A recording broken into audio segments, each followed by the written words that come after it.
This is the One Piece Podcast, episode 894 for the week of November 24th, 2025. My name is Zach.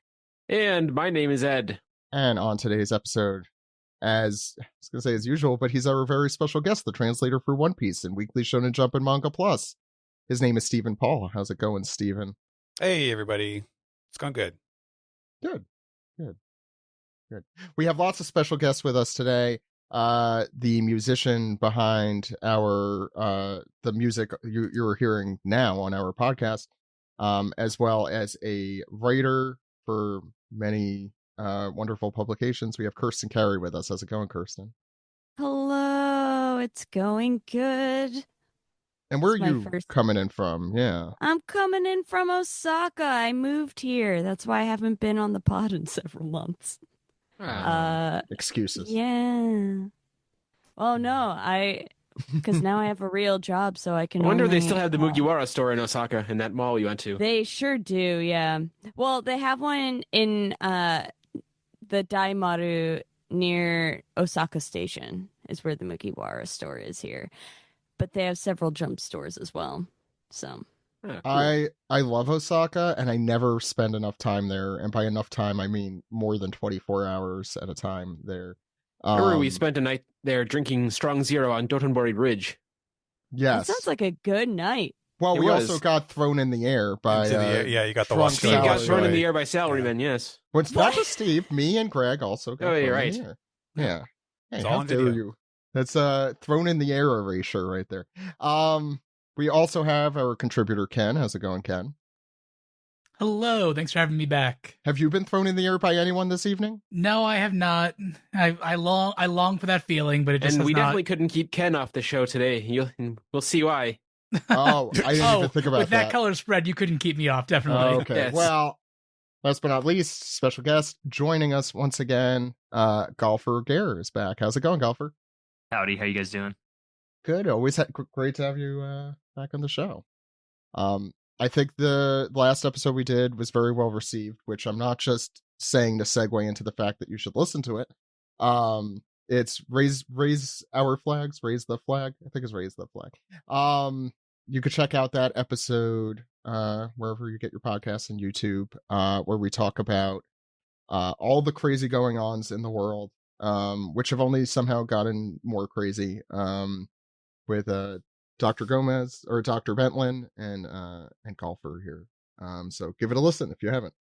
Speaking of self-promotion, one other thing, and this I'm very hesitant to promote, but I've put on to YouTube the entirety of the One Piece Podcast Goes to Japan. This is really segueing everything we've just discussed. That was like 10, 12 years ago? We recorded it 12 plus years ago, Right. and it came out 11 plus years ago. So, finally I thought it was time. You could check that out. There's actually some really great stuff. My own personal embarrassment of looking at myself from 12 years ago aside. But if you want to watch OPP Japan, it has the first interview with the editor at that time. So it's like from 2012 to 14, with any Western press. We also and you went to Universal Studios Japan.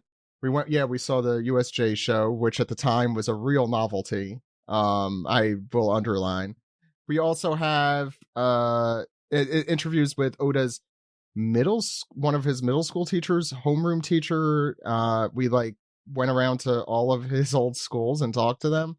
And we went to the original Barate restaurant where Baratier was based off of, which has still some of the best beef I've ever had in my life, period. Like that. It was really good.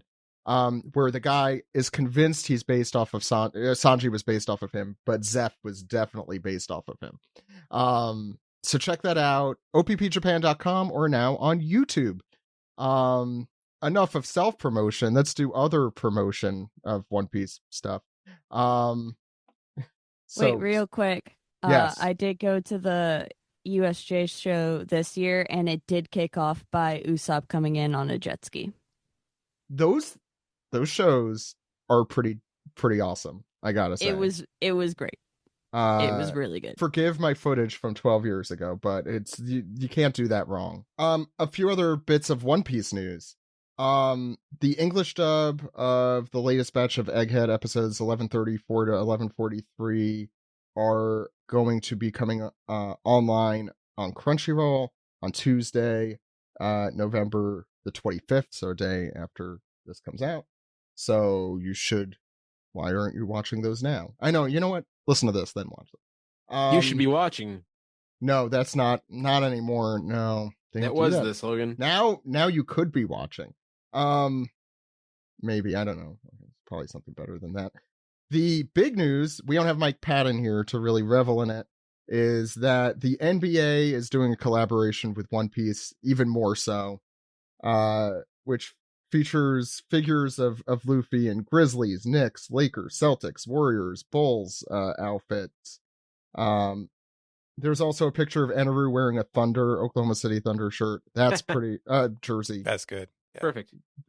That's the best choice they made in that group there. I quite liked the Shanks Bulls connection that they made. That was pretty good. Oh, the color. Okay. Yeah, just some red. I'm like red on red. There's something about him that's bull related. It's red. Exactly. Okay. It's in his name. What? So that's really the news, though. I want to go through. You don't remember Shanks's four-peat in the 1990s NBA Finals?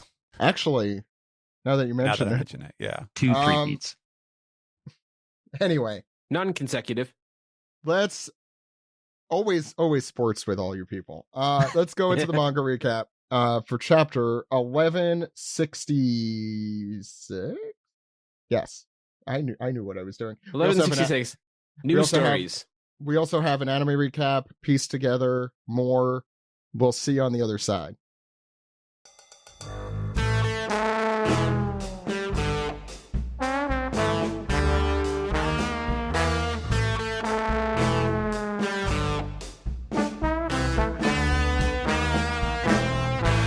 This is the manga recap for chapter 1166. News stories. So finally, turning the page on One Piece, we're going to tell something new tonight.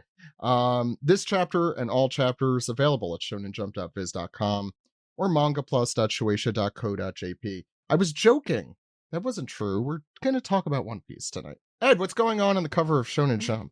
Sure, we got a shot of our hero, Luffy, who we haven't seen in the story for a while, making a sad face, or sort of a stern face, with a sort of a triple burst of Rocks, Roger, and Garp, who are basically up against some graph paper, it looks like, with various colors.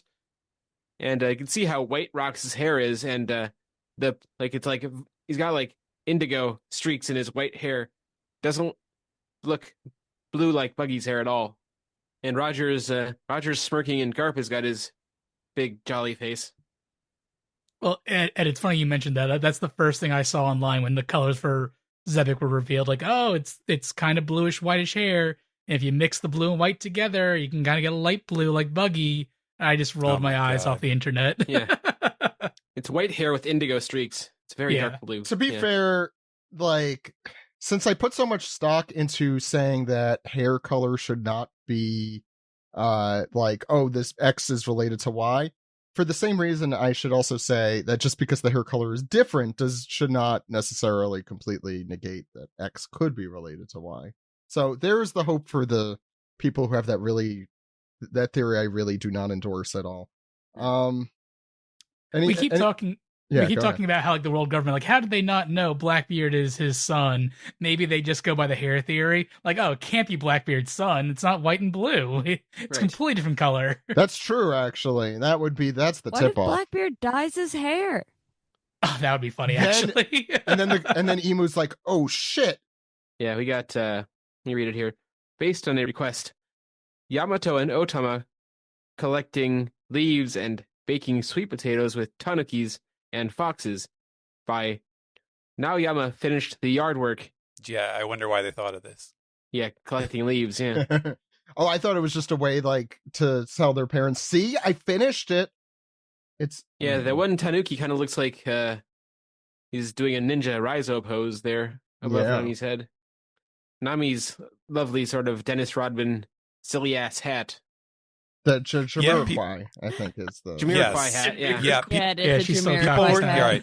people were saying that she stole Kaku's hat, and no one has the bravery to say Namiroquai except for me. I said that. Ha. Letting that And one they're- cook there. Okay, and they're go eating ahead. those purple-skinned sweet potatoes.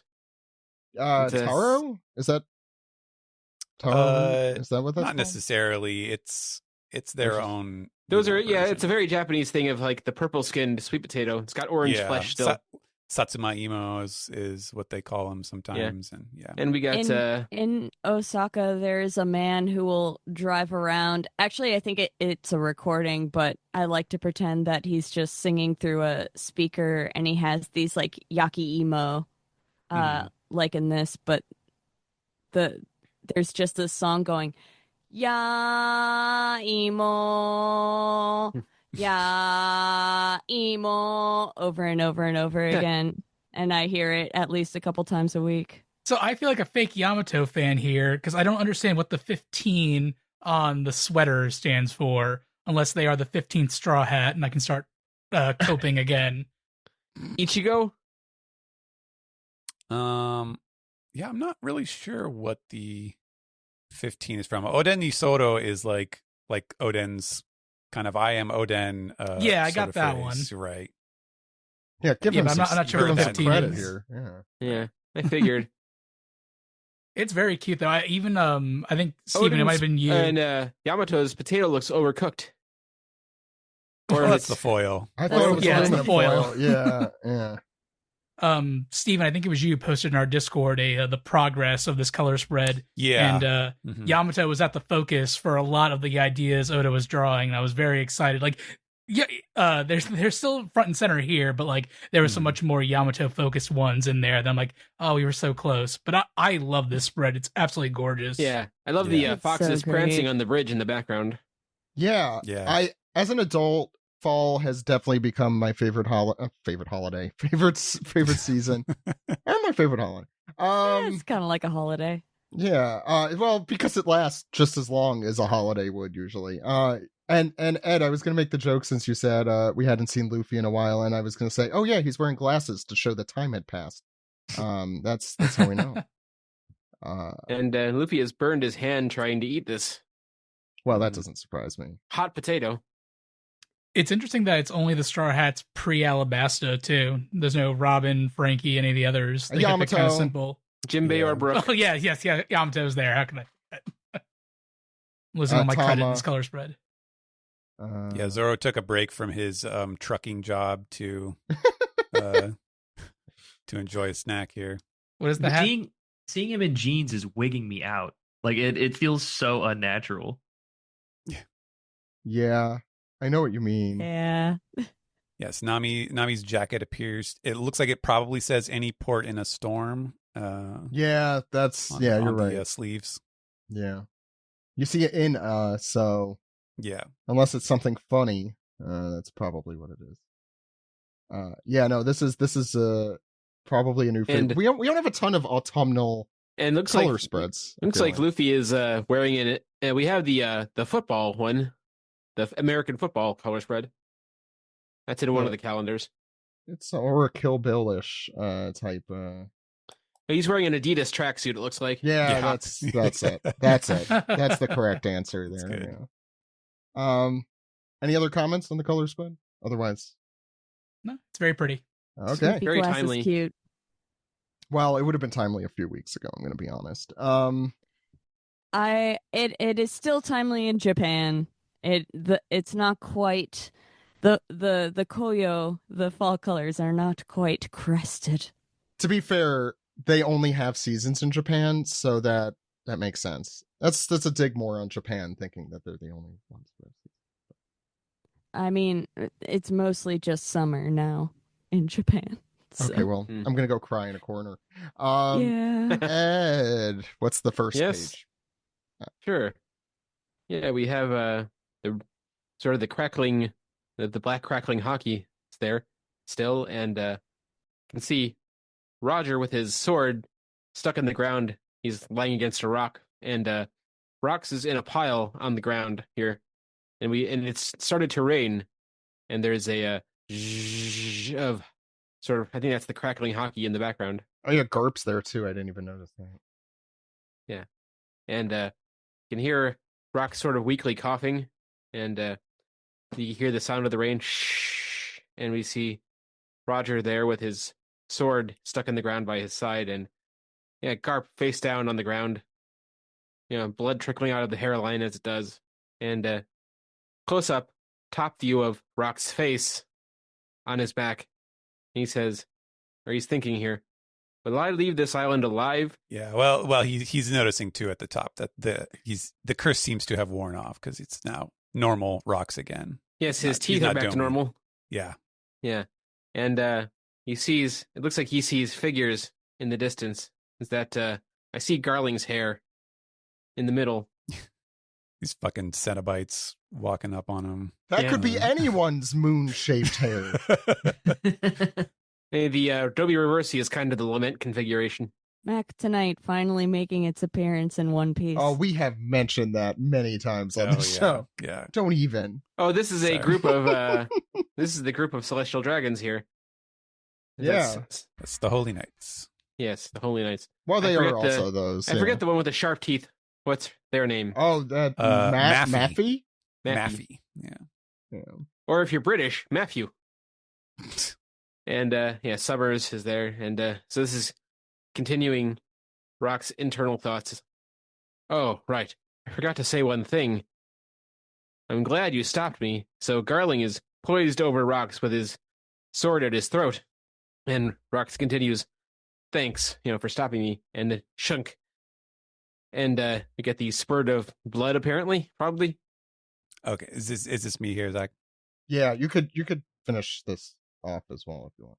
Okay, so yes, after just to kind of paraphrase that, Rox he has been imagining or sending silent signals to Garp and Roger to for them to flee because they don't need to stick around and die with him, which is apparently what has just happened. But speaking of other folks on the island, we see some legs running, and then we find out that this is actually Gabon and Rayleigh who are carrying Roger and Garp. And someone seems to be Garp is saying, "Where's Rox?" And Gabon is like, "You're worried about your enemy?" And he says, "You guys are my enemies too." So touche. And Roger is wondering what happened to Rox as well. He asks Rayleigh, and Rayleigh just says, "They killed him." And that is all for that. Then we get this huge shot of the island. Not really clear what exactly is going on or how this is going on, except as it is summed up here by random voices over the Dendamushi. Hurry, the island's collapsing. Don't let the pirates escape. Roger's ship is on the move. Open fire. This kind of reminds me of that Treehouse of Horror episode on The Simpsons where the haunted house like sort of zapped itself into a singularity because it couldn't stand them anymore. Yeah. Rather than have the Simpsons inside of it. Yeah. Yes. In this case, it seems that God Valley is no longer content with. It's collapsing under the power of hockey. It's I gotta say that this really eats into my God Valley is still a bark. If the island is completely gone, I'm hoping it just like sank momentarily. But momentarily for a loop. I think it's collapsing under the weight of this flashback. Actually, yeah. But then we get kind of and just to to send the message home, we get one of the classic Oda monologues, which he always does at the end of a momentous story sequence. So he says, "Absent from the pages of recorded history." We get a cool double page spread where we see a whole bunch of different people, which I'll go through real quick, but I'll just read the text first. Like a curtain falling on a stage, the island crumbled in upon itself and was shrouded in a deep, deep mist. This is a broad account of what happened in the mysterious, obscure God Valley incident. But after a brief moment of silence, a massive lightning bolt with countless branches split the sky, and with that, a number of new stories began. So what we see in all of this is, we see like Navy cannons firing, and then Garp and Roger, they've all been bandaged up. Garp's on the blood transfusion bag and everything.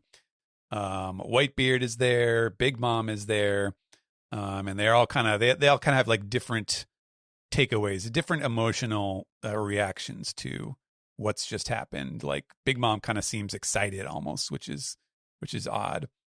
And we see the aforementioned lightning bolt that is coming out of kind of one of Oda's classic, like sort of the clouds have parted. We've seen that with a lot of big hockey moments and stuff like that. But there's a big old lightning bolt that's just kind of crackling across the sky as all of these ships depart. The ruins kind of smoking in the background, and Roger's ship is going, "Let's make our escape! Full speed ahead!" They're having a great time. I think it's noteworthy that the lightning bolt is it's like a white lightning bolt. Usually Yeah, this is very different than what we usually see. It was raining on the first page. That's true. Yeah.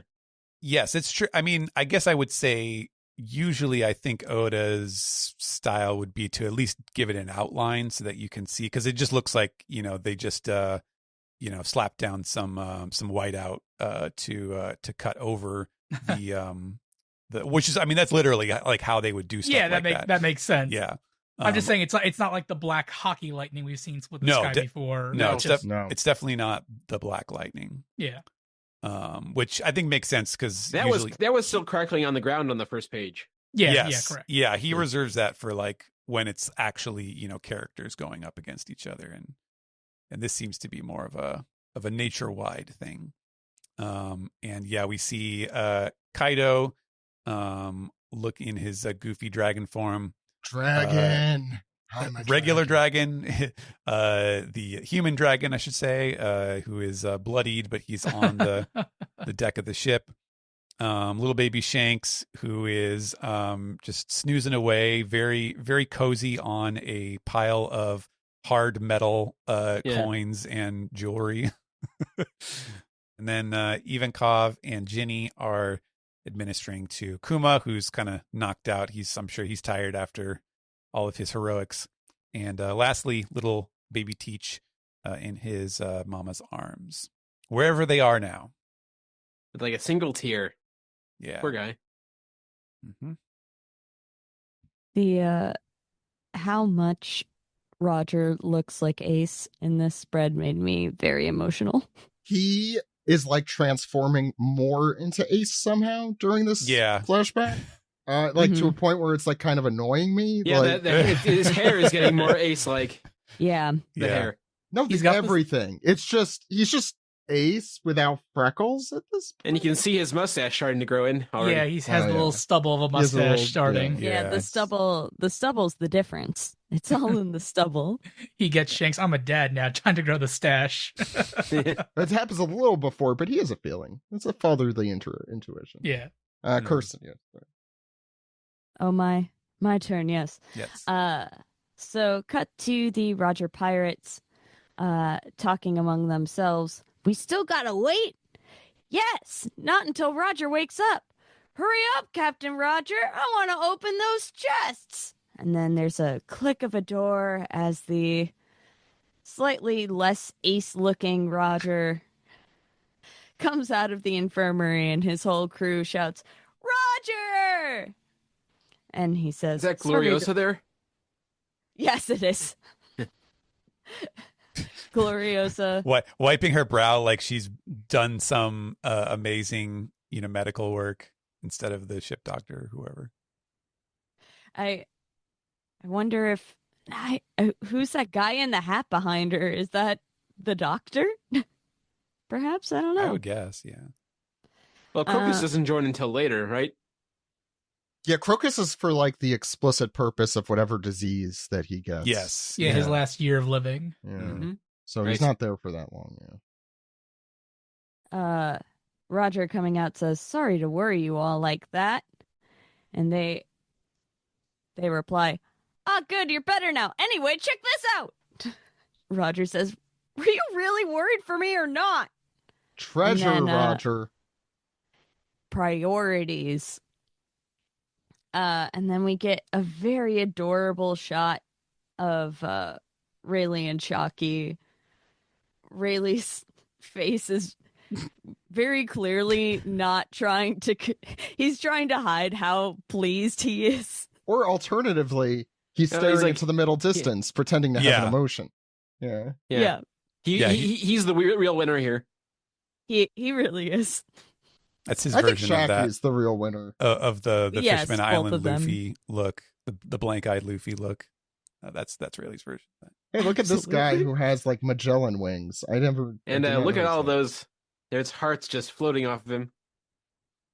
It's very cute. Her. As For both of them, really. Yeah. I think it's a mutual heart. Okay. Zach, I didn't notice the guy with the double wings. I'm like, oh no, Yeah. there's a dummy reversey guy in the ship. Hurry! Somebody stop this. No, those wings are purple. They can't be related. Yeah, right. Wrong color. If he gets dummy reversey, do they like turn into angel wings and he's like super nice? Wow, that guy was a real dick before, but now. He's great. And his canines like go back up into... Wait, no, that's not good. Cursing you. Anyway, the crew announces over this cute picture of Rayleigh and Shockey, "We got Shockey out, safe and sound!" And Shockey just goes, haha, with the little heart. Cute Aw. shit. Very cute. Very cute. Then cut to the rest of Roger's crew, all super excited for the treasure. Saying, we made off with all this treasure. Roger saying, wow, what a haul.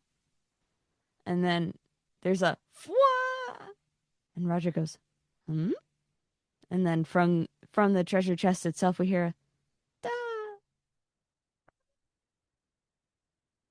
And Roger's crew says, hey, that came from inside the chest. There's something in here. Oh, that was the wing guy saying that.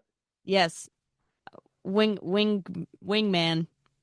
No. On this crew, it would be something really stupid.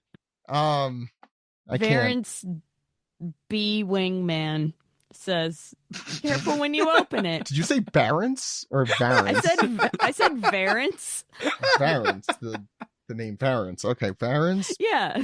Varens It D. sounds like Is a he a one. D?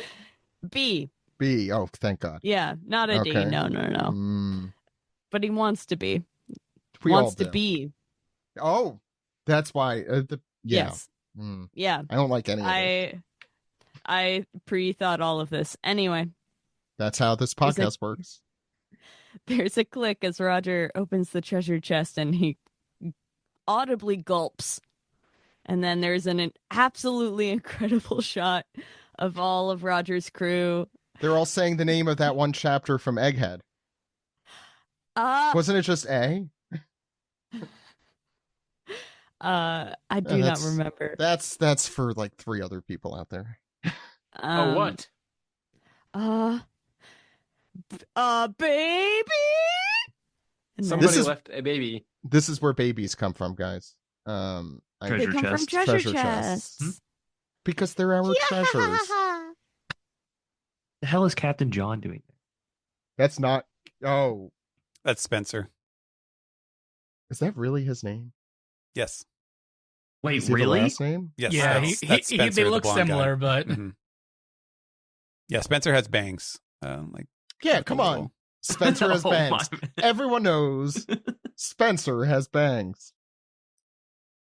He bangs. no, this is super close to the shot that was in Film Red too, where they had the flashback of looking like. I don't think it's exact. I saw someone talking about how like there's different people standing around the chest in the Film Red version, but it's very very close to the flashback there. And like although like Film Red isn't considered canon, quote unquote, like this scene seems to be kind of like canonized now. Was that like? It's in Was that Oda's toolbox. I forget. Was it supposed to be Shanks as a baby, or was it supposed to be Uta when they find? Well, so it's Shanks talking about like, I wonder if this happens all the time. And it's the flashback looking down at Uta, and he remembers himself being discovered by Roger. And they show this exact scene. Oh, okay. Oh. Yeah. I forgot that. Yeah, I haven't watched Film Red since it was in theaters. Yeah. I'll have to Film I Red's think I also watched refers once after. Yeah. the first I time have we the even, we disc. even heard the name Garland was in Film Red too. So Yes, there's lots of little yeah. nuggets in there that are coming back in a good way. Yeah, that one. kind of like Oda how had fun with. Stampede was where Laugh Tale was revealed and stuff. So Right? Yeah, so people want a canon movie. We get little canon Yeah. tidbits in movies. Isn't that Yeah. better? I think I've been sort of subconsciously treating the Film Red version of this scene like actual canon for years. And I'm right. I was right. You were right. It was in the red data book thing that came with the movie. There were like sketches in the timeline, so it had been confirmed canon. I wonder if that Oda was like in a it, but- separate release or if that was like a movie program. No, you I get think it at was a theater. movie program. I think it was a movie Mhm. program. Yeah. Golfer. And we cut to. Do we know which island this is? I think this is just an indiscriminate island.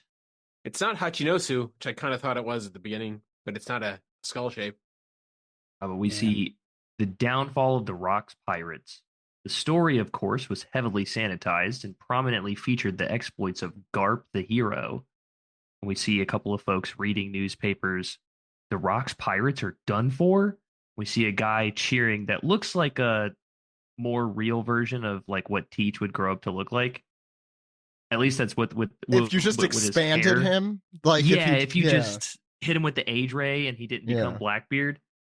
He says Rox is dead, and then there's people cheering, and they said, "I just knew Vice Admiral Garp was the real strongest man around." These people all have British accents because there's Big Ben in the background, right? So- my British accent isn't very good unless No, I'm I'm not impersonating gonna- Gordon Ramsay. well, Rox yes. is dead. There it is. Cop. And they're cheering for Garp, and they say, "Now there's a true hero." We see Navy HQ, Grand Line. What is this drivel? Vice Admiral Garp, stop. We see Garp flipping out, ripping up a newspaper, says, "Bring me this Morgan's guy. He needs to answer for this." Sengoku says, "Oh, stop it, Garp. The government clearly paid him off to write this." And then we see they're chatting in like an infirmary, and the guy in the background just looks real bummed to be a part of this conversation. You were not skipping over Yeah. like Selling him legendary short. One Piece The very podcast important character. So only us here at the One Piece podcast. Steven, do you want to? Or you sounded like you were. Yeah, I mean, as a fellow Steve, I can Yes, explain you have to. that Yeah. that is Dr. Fishbonen, which is his actual name, because we see him in the present day, and he literally that's 2 chewing years on ago. Yeah. Yeah, he has a fishbone sticking out of the corner of his mouth. Yeah. So I Like, assume chewing this on. is a tiny version of that fishbone. Yeah, it looks like there's some The little bo- detail. The bone grew over time. Actually, I don't calcium see it. Which deposit. panel are we looking at? Sorry.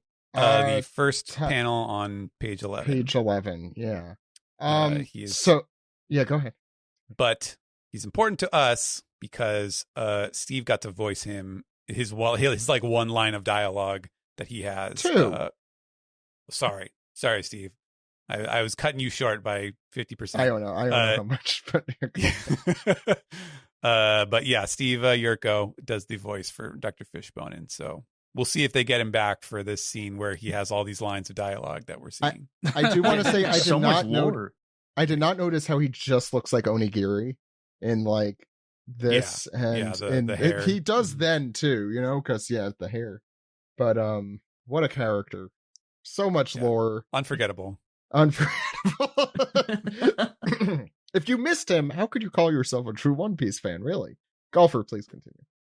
And then Sengoku says the world government and the Navy are both massive organizations. If you include the militaries of all the member countries, there are tens of millions of soldiers across the world.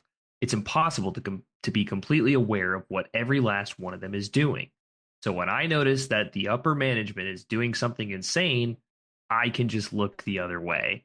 And Garp hits him with a and then goes into karate kicking him as they fight in the panel below, and he says, that's what I hate about you, Sengoku, you ladder climbing fool."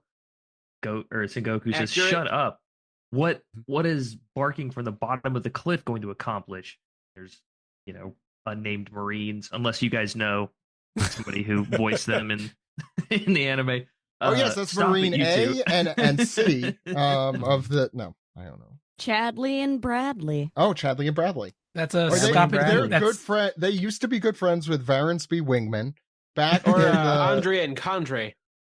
no, that's stop No, it, those you are different two in. guys. Come on. Yes, those are different guys.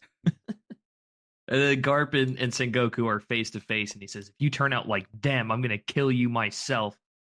Then Sengoku says to him, "Well, with friends like you, how can I possibly go wrong?" As they turn away from each other, he says, "Don't tell me you're quitting, Garp." Garp says, "You some kind of idiot? I've got plenty to protect down at the bottom of the cliff, as you call it." I love this scene. Very good. And they're both lumped up pretty good. well, friendship. It's a real good fight, and like it really shows like their ideologies very clearly from the start here. And that last line of Garp's is just so good. They're fighting like Zoro and Sanji. Yes, yeah, kind of. Yeah, I like Sengoku's look, particularly in his penultimate panel there on the left. There's like it's not just that he's like a brown noser, it's just like he is like, I'm gonna do what it takes and I don't really care. It's just an interesting character study there about Sengoku, who has always been an interesting And character. Sengoku is like, I intend to amass power for no particular reason. He's trying to get that retirement. That's to how be he reads fair, to me. he needs He's those like, I'm gonna Senbu put my cookies. 25 and I'm done. or Senbu crackers, right? Senbei. Say Senbu. Because I want to be wrong. Kirsten. Meanwhile, in Elbaf. Wah! Wah! Thank you, Kirsten. A shot. Everyone on the plane putting my listening heart to into this. it. Everyone listening on a plane is like, where was that crying baby? Thank you. I am thinking about going to actor school. Is that what it's called? Yeah. Hmm.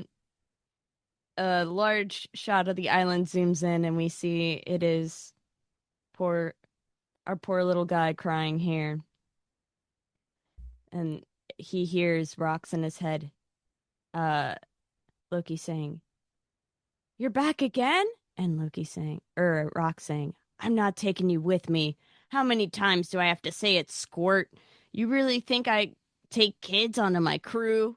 And then I just noticed this is the bear and wolf, the name of the wolf, from the beginning of this arc several millennia ago. Oh, so when is this happening? Because Rox is here and he's not dead.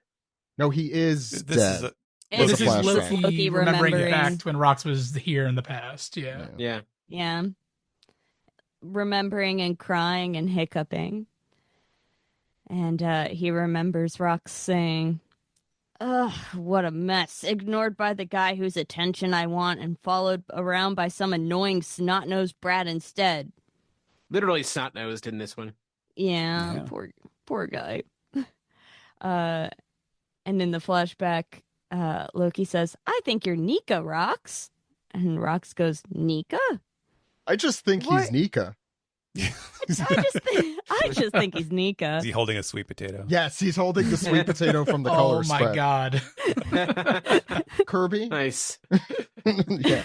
Thanks to Kirby for drawing this week's image, which we'll see, I guess, at some point. We don't know what it is as we're sitting here. Yeah, go ahead, sorry. The warrior of liberation. He laughs as he tears down the world. And Loki says, "He tears it down? Well, I'm going to be king of the world. If anyone's got that kind of power, it's Harold." Loki goes, "Huh?" Rock says, "Listen to this, Loki. Slumbering somewhere out there in the world is a bunch of incredible destroyers by the name of Galela. And the guy who can actually control them is your old man. I could have all the outlaws in the world under my command. If me and Harold team up, who could possibly stop us?" And Loki, smiling, goes, "Wow, that's so cool." Tell me more of your secret plan that you're just telling to some random kid here. I don't have friends. No, to be fair, it is the son of the king, so then Yeah. it's his best And friend's son. I mean, yeah, it's like yeah. Uncle Roxy, Yeah, Uncle Rocks. Yeah. Unky Rocks. Unky Rockle. It's turning. You go. Loki in the present day, just sadly looking off a cliff and thinking, so why doesn't my dad team up with you? And Rock says, because of love. To which Loki just responds with, What's love? But- I haven't experienced it. What's Wait, love? that's Baby, I've don't never hurt me. experienced it. Yeah, that's called it's gallows. hits humor. harder from Loki than Yeah. Rock says, but I'll keep coming back 100 times, 200, as many as it takes. Boy, And then does he. cut to This is Loki just hilarious. reading the tiny newspaper in his hand. We wondered if they had large print editions, and they don't. They don't. no. No. What This is is this? like- Paper for ants? No Yeah. shot he's allowed in that library. It's like less than the size of the palm of his hand, and he's just looking Yeah, at take it it to and the crying. owl. He'll fix Yeah, it. take it to the owl. Yeah. It's like Yeah. you know how they sell But he those. hasn't. He hasn't taken it to the owl. Because he's just looking he hangs at out it in the normal. underworld. He doesn't You know want to. You know how they sell those like little like cell phone strap charm like volume 1 yeah. of One Yeah. Piece, and it's like it's about that big. It And is. you can flip Yeah. through it. Yeah. I have And one he of can't, those somewhere. he can't squint with all those bandages over his eyes. Oh, that's true. How is he reading it? Wait. Oh my God. Well, we don't. That's why Maybe he's through crying. the bandages, he has like extra I special. wish I had the ability to read. It was finally time. Just having a random memory of rocks and crying for no reason. Yeah. I'm convinced he can look through like he can see through the bandages. Like it must be like He could also take off the bandages when no one's around if that's the reason he has them on. I think he's ashamed of his eyes. That's his whole thing. He's Right. ashamed of his Oh. beautiful eyes. So, page 14, who's up? That's me. All right. On a certain island, we hear some commotion going on. There's been an assault. It was King Harold of Elbath. Has he hurt any civilians? No, not really. It's a giant ruffian that he's beating, but it's so brutal. And you see all these onlookers of the kingdom looking up at some scene. You hear crying and screaming and exclamation points. And we see Harold. You still don't get it, do you? And there's a giant who's gotten the ever-living shit kicked out of him on the ground. Yes, I do. I'm sorry. I'll never pillage the humans again. And Harold is looming over like a freaking Balrog looking down the city. You don't get it. None of you do. And then it cuts back to a panel of Harold pulling back for a punch. And then just boom, boom, boom, boom, over and over again. All of you scum with size, as your only quality, are the ones who built the giant's history of terror. And because of you, no one believes us. They don't believe that we seek a peaceful seat among the nations of the world. And that's why I couldn't help him. And just Harold is just beating into this giant over and over again. The entire village is running away. And then we get a zoom in on Harold's face as tears start welling up. And we see that he's thinking about Zebek the entire time. And we get a little flashback bubble, and it says, I love. whoever side fortune is on, it doesn't feel like mine. So lend me your aid. And Zebek's words go on deaf ears as Harold keeps screaming, my greatest friend begged me for help, and I turned my back on him. I left him there to die. All through tears and punching and This guy's literally unconscious. Also, I don't know Yeah, if- you missed the little He- middle Yeah. panel. oh yeah. Sorry. Well, he's yeah. unconscious. That's really all. Yeah. My apologies. I got caught up there in the beating of this poor guy. We I hope- continue. I Go was ahead. gonna say I hope that like when they animate it that like every syllable he's punching him like Yeah. for this whole speech like he hits him like 50 times. That would be pretty funny. Like no one believes. Like every Yeah, single punch. yeah, is exactly, really exactly. came with the line. Oh, what's that hat say sort of at the top of the page in that panel there? Was that Sig? GI or maybe Mm. gigantic or GIG? Was that a Which G? hat?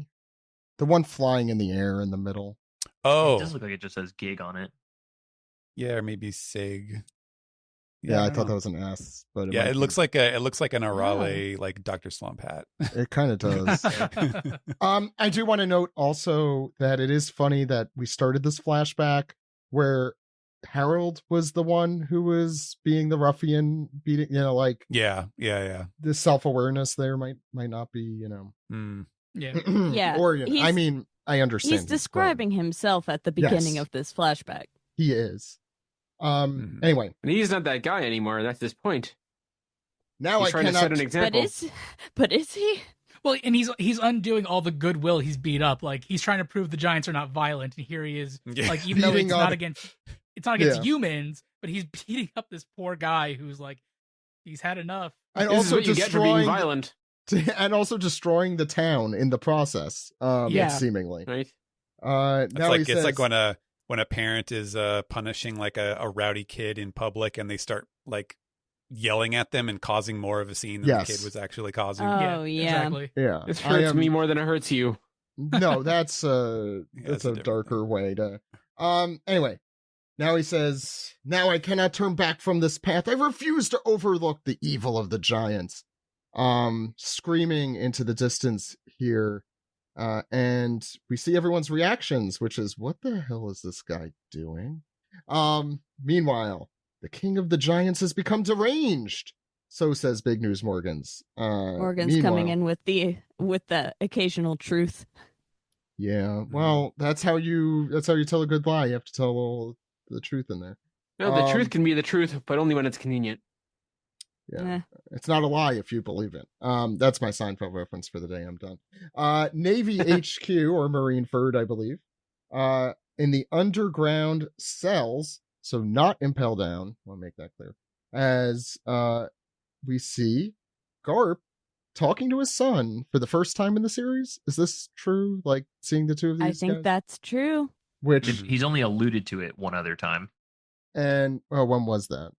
I was trying to remember.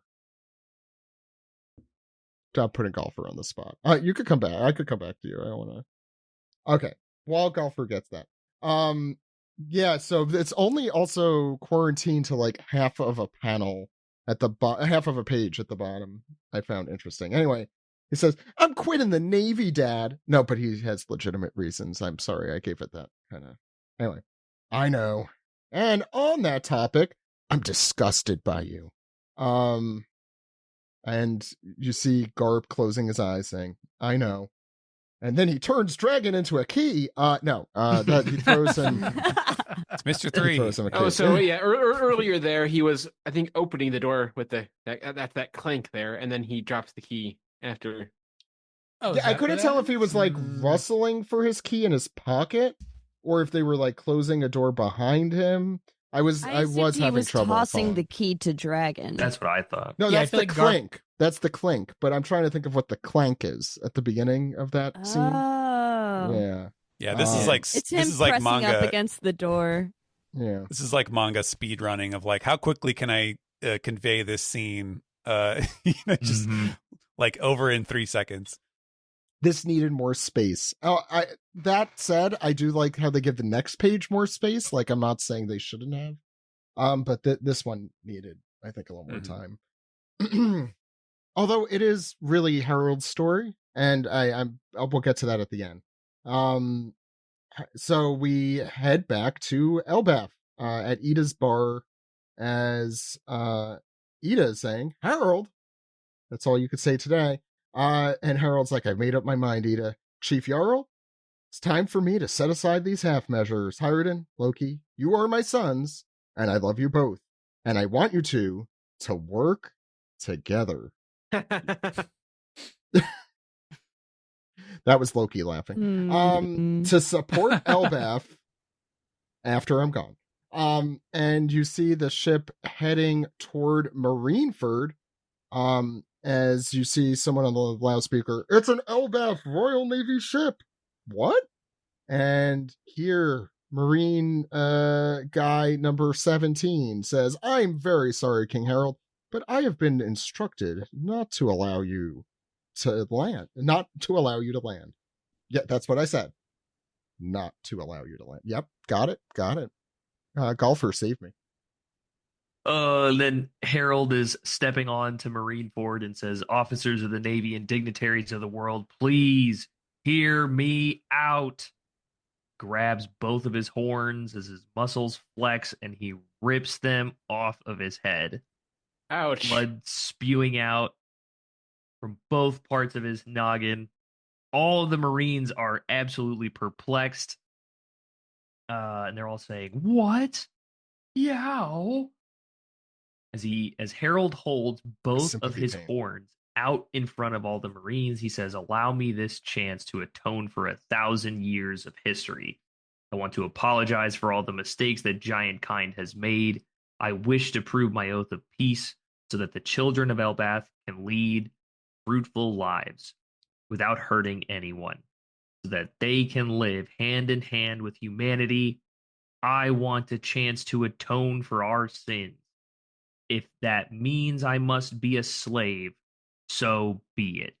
And then we see Emu's eye. Loki's eye is much sweeter than that. And it's to be continued. We'll be back in a week with chapter 1167. I was going to say, yeah. That's the big cliffhanger. No, I'm glad I got Golfer to read something that was antithetical to everything he would do in this situation. Right? I think that's fair. Hopefully. Yeah, no, it's you're 100% right. Well, Golfer, I'll start with you. What did you think of the chapter? So I thought this was we're used to the end of, you can call this an arc. Like, this is the God Valley flashback.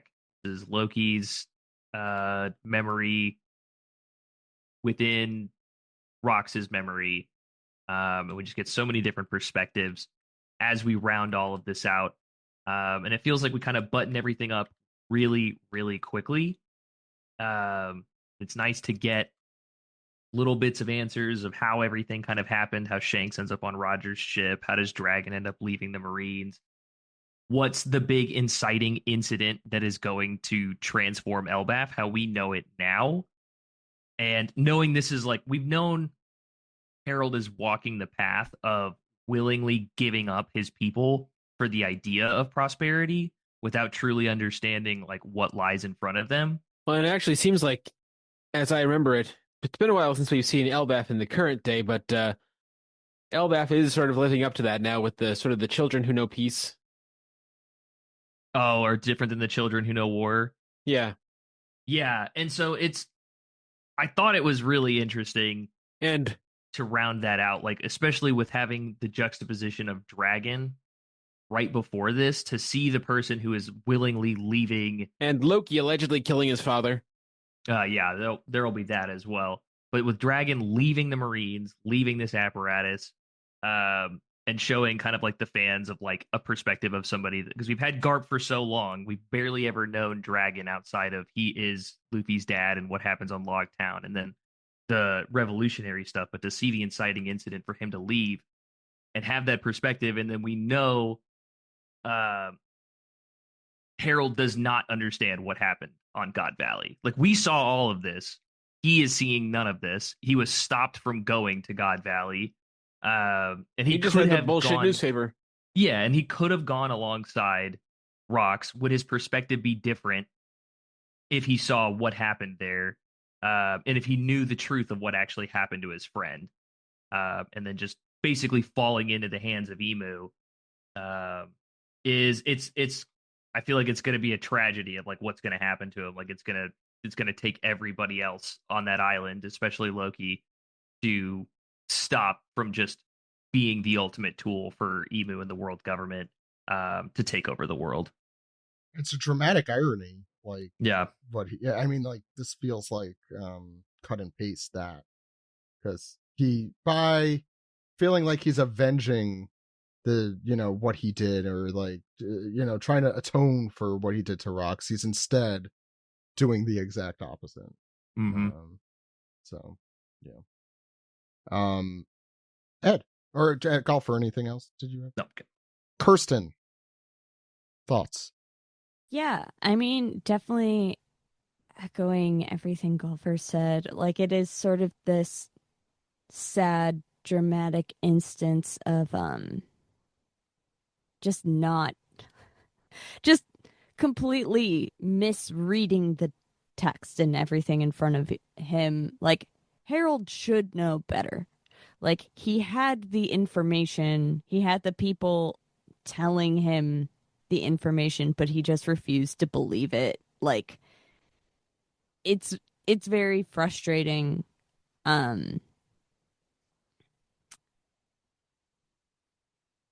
To watch him go down this path, because it should have been different, and his own kind of stubbornness about what he thinks the world government is, and his sort of weirdly naive, idealized vision of what that is now going to make him not only not avenge his friend, but actively kind of like stamp on everything that his friend was going for. Which is pretty brutal. It's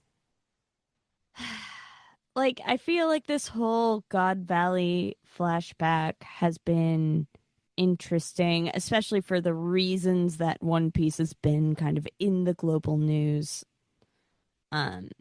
for being sort of a study on how people react to, you know, this major governmental force being corrupt, being a source of genocide, right? And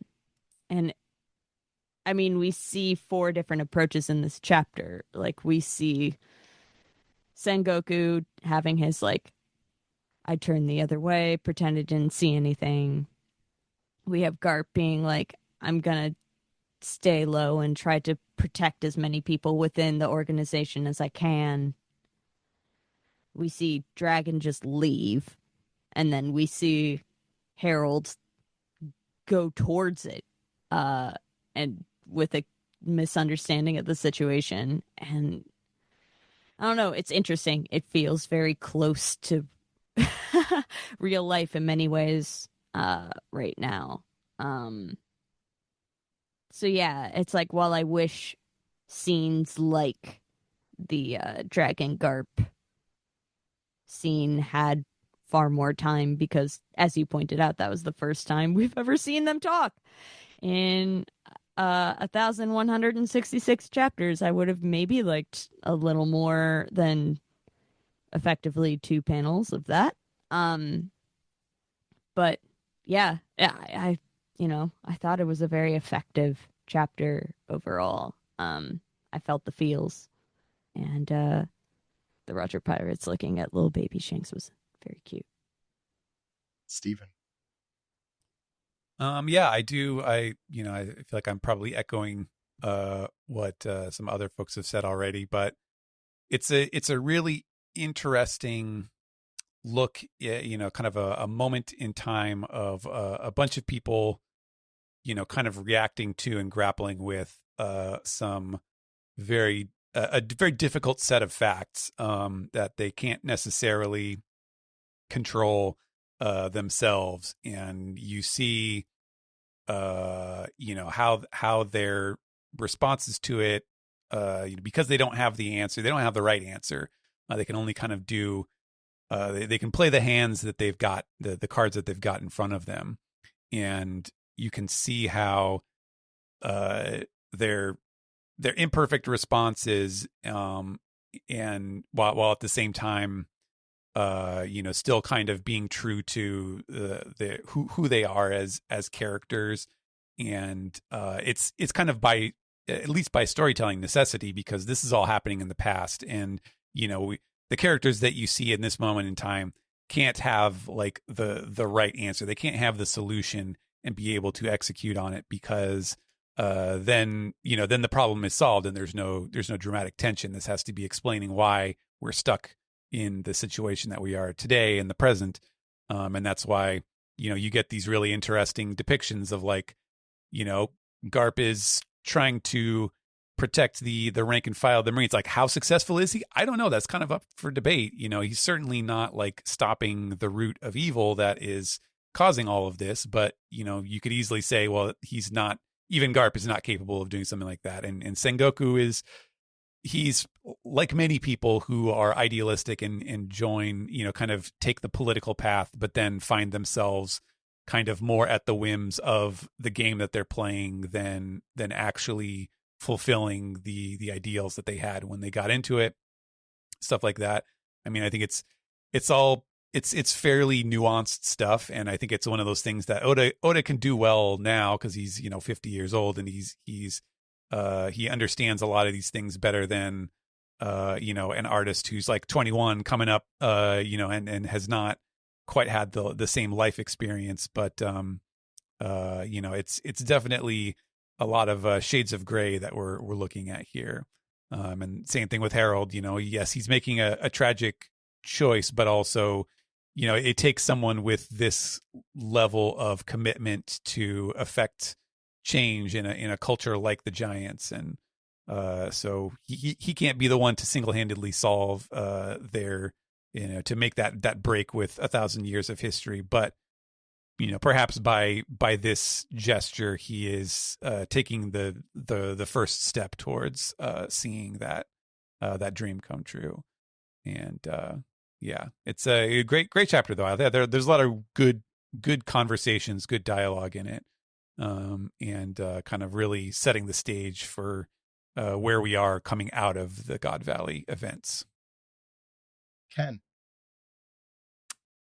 Yeah, this was a really phenomenal chapter. I'm going to try to do my best not to reiterate all the Harold discussion we've been having so far. But there's a bunch of like little things in this chapter that really intrigue me for the future.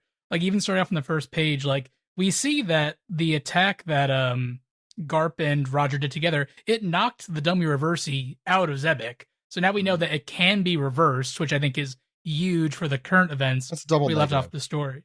You reverse a reverse? Yeah, they played the Uno reverse card, the Uno hockey card back.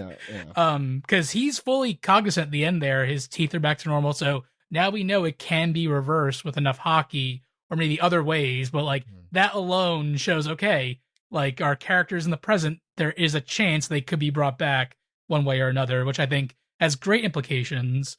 God Valley crumbling in on itself, it destroys my Thriller Bark theories, but then the next line, maybe. Let's give it the next line it mentions like, a thick mist came in and surrounded the area. So it's like, okay, the mist of the Florian Triangle, was there something else there? And then the weird lightning, that's not hockey lightning, there's some unnatural force, and it's not like when Lulucia was destroyed, because at this point in time they don't have access to the weapon yet, or the Mother Flame. So there's more there, and I thought it was funny. There's what's the line? Oda says, "This is a broad account of what happened in the mysterious, obscure God Valley incident." So I doubt we'll ever return to God Valley in a substantial format, but this is a broad account that gives him an open opportunity to like, okay, now for a more specific account of what happened or things you didn't see, even though we got pretty much all the major beats here. So yeah, I think there's just a lot more to this chapter than meets the eye. While we were talking, I did look up the scene in Film Red where they find Shanks in the treasure chest.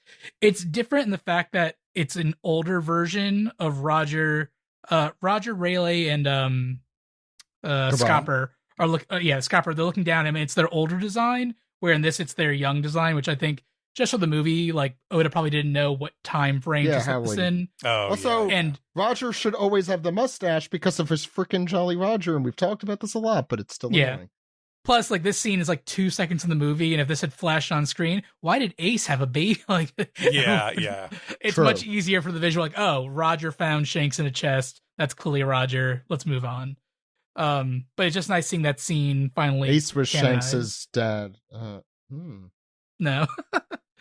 And yeah, just to end off my thoughts. The Harold stuff to me is tragic, just because he's so upset that he had this goal, and his pursuit of this goal got his friend, quote unquote, killed because his hands were tied the entire time. So instead of turning his path around, like, all right, I'll avenge my friend a different way. He's doubling down. So like I can't make I can't make his death not worth it. I had this goal in mind. He died because I had this goal. If I give up my goal now, I'm kind of like insulting his memory. So seeing him double down is just it's tragic, and especially because he's been spending all this time trying to court the world government to let Elbaf in, and it's like, no, Harold, you're still too violent. You're still too violent. And he's been working for years and years and years. He has this one outburst, and it's like, those giants can't change their stripes, and like I understand what his goal and why he wants to be part of the world government, but it's so frustrating just knowing what's happening, what his eventual like end is. Just a tragic story in general, but this chapter was a good wrap up to all the God Valley stuff, and I think it has enough here to chew on for a little bit as well.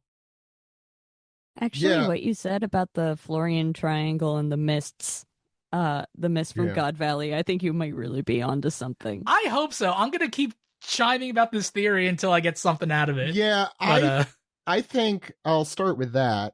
I think the way that God Valley disintegrates is like supposed to make us think about it's weird. It's first of all, it's like you're never seeing this island again. Like that, it is definitely Oda closing a book on this. However, it's also it's a little too weird that the lightning stuff and all that, there's like we are supposed to, I think, as readers assume something is up there. This could be where the lightning rain happened back at the time skip. Well, we're never getting an explanation of that, I'm sure. I love this chapter. This might be one of my favorites of this flashback. Not just because I love post-battle, post-arc kind of stuff generally. It's usually my favorite stuff in the series. It was, first of all, a really interesting, I think good decision that Oda made to have Rox killed at the end of the day by God's knights, the Holy Knights of God. Mm-hmm. Yeah. I like, instead of it being Roger and Garp as reported, which, that part's not surprising, but I think as we close the book or close the page on last week's the last chapter, we assumed that was it. So to see like this extra, literally extra sword, through him at the very end here, Kashunk, that I think it is a very good ending to the story of Rox. Particularly, I think I mentioned this last time, of how undignified it kind of is. Like the fanfare we usually get for like a Whitebeard in Marineford or even Ace, like there's this is just like, okay, we're gonna just get rid of this now. I actually really like that because it runs as a good like contrast to what we see generally in One Piece. Like it's a tragic, but I think well told. Especially since Maffy gets a last laugh here. That's not fun. I want to talk about that 2-page spread just for a second. It felt like a flow chart to me. I mean, this is a compliment to the page. Like, okay, and now all of these other stories could happen, which we'll tell in a future flashback. Now we have the story of Garp and the story of Roger and the story of Whitebeard and Big Mom and Kaido being, a stupid teenager. Mm-hmm. And Human Dragon and Shanks and Kuma we saw already. So that one where that one goes. And Blackbeard. I do find that like a really cool device. Cause I mean we have known that those pieces were all being put on the board here and kind of where they all go and end up. But it's kind of interesting, to sit here in the shoes of all these folks. Like, okay, and now their adventures are all gonna start from this point. Even though Rox is ending here. A very clever choice to end it with Blackbeard as well, because like, yes, we kind of know what everyone else's story is, but Blackbeard is like how he gets to where he is in the present day is still kind of mysterious in like how he reacts to what he thinks or what he knows about his father and his people, I guess. So like, he's 2 years old here, right? Like he's still a something little like kid. that. Yeah. So like the idea that of Oda placing it like we were saying with the in the SB, he was saying in the SBS last week's episode, like you put the anticipatory thing in the very bottom panel before you move on. So we're kind of primed to like, oh yeah, that's right, Blackbeard. How does he fit in all of this? So yeah, it's clever use. It is very clever. I very much appreciate that spread generally. Like I'm trying to remember last time like a page did something this narratively interesting. I feel like it's been a little bit. Yeah. In a previous episode, we had talked about how like we were like dreading the idea of humanizing Blackbeard's backstory. We were talking about how it could end up in a way where it's like we watch what ends up happening to him, and then it goes back to just how evil he actually is. But I think this is a really great way to display. He's mimicked a lot of the exact same things that Rox was saying about wanting to big king of the world and what is your ultimate goal when they're talking to Saturn on Egghead and Lafitte. No, it's not Lafitte. Whichever the sniper guy's name is. Yeah. Van Auger says the world. And it all kind of mimics it, but it all feels corrupted. It all feels very, even though Rox isn't like a good guy at the end of the day, he still feels a bit more in the pursuit of freedom than the pursuit of like control. Whereas Blackbeard seems to be in the pursuit of control rather than freedom.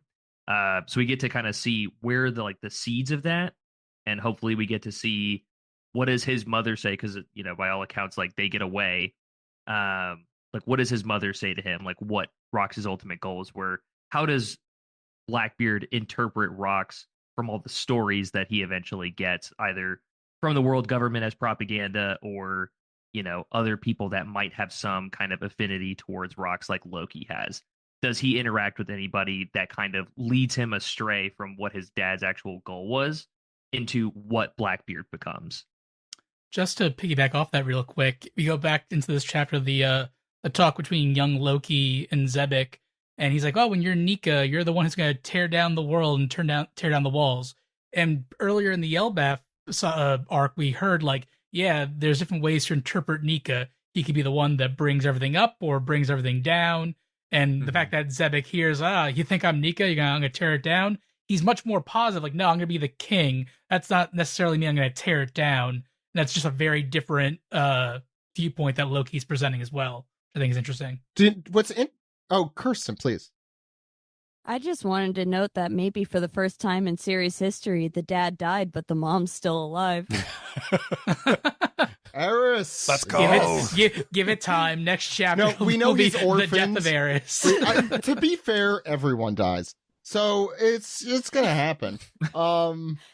It's how it happens and when it happens. But she outlived him, and she outlived him. That's a big deal. I think we should all celebrate that. Rox was put into a fridge. That's what I want to say. On a more serious note, it's really interesting what you put the Blackbeard parallels together with Rox, the Harold parallel, like how Harold interprets Rox's visions. Like it feels like everyone kind of had like an unreliable narrator kind of digested Rox's lessons wrong. Everyone digested his lessons wrong. Everyone heard the wrong things, or heard a few things and figured they could put everything together.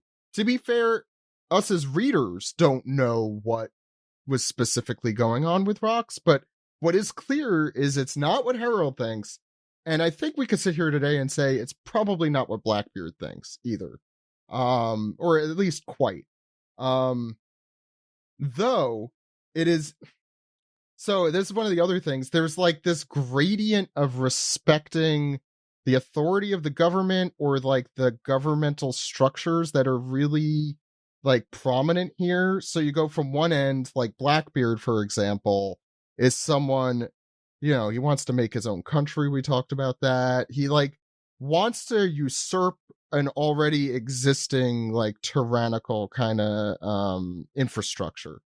You get Rox, who I don't think is quite trying to do that, but close to it. Like, he doesn't trust anything about what's currently there, but it does sound like he wants, he says it, like, to be king of the world. Like doesn't that imply like something similar infrastructurally there? Harold is like, I just want to be included here. I want my people to be included. I don't want to be ostracized. I want you all to love me and love us. And there's actually a lot of similarity. I wonder if this is on purpose with like Loki's personal story of like seeking love and affection and just like and a place in the world. And Elbaf, like Harold representing the Elbathians, the giants, in like, we are just we are those bastardized people, so to speak, like who don't have a place and we're misunderstood, and please accept us. And I think that is a really cool parallel now that I'm thinking about it. But it's, so you get those, and then you see Garp, who's looking at the government as like, okay, everything here is rotten, but I have people that I need to protect. And I kind of see him filling like Zephyr's shoes from Film Z. Like we talked about that, like that person who taught all the Marines, how to do their thing. That kind of feels like what Oda is turning Garp into, which is not bad, but it like explains that like paternal, like I have to protect all of the people under my employ, because if I don't, they're going to just get run over, because obviously the people at the top don't give a shit about them. So someone has to give a shit about them. Like, I get that. Would I do that in his place? Probably not. But like, I do very much get where he's coming from there. There's a curiosity in the timeline too when it comes to this perspective of Garp, because so much of what we see in Garp is like, does not want apprentices, does not want anybody following him.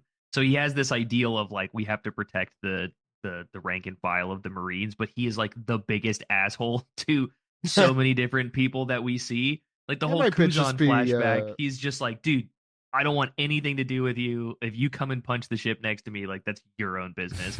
Until we get to Garp, or to Kobe and Helmeppo, where he's taking like an active role in the younger Marines. It's funny to hear him say this. I guess it's more so as like protection from a distance. Kind of the idea that like he's always a threat to the world government if they came in too close to his people.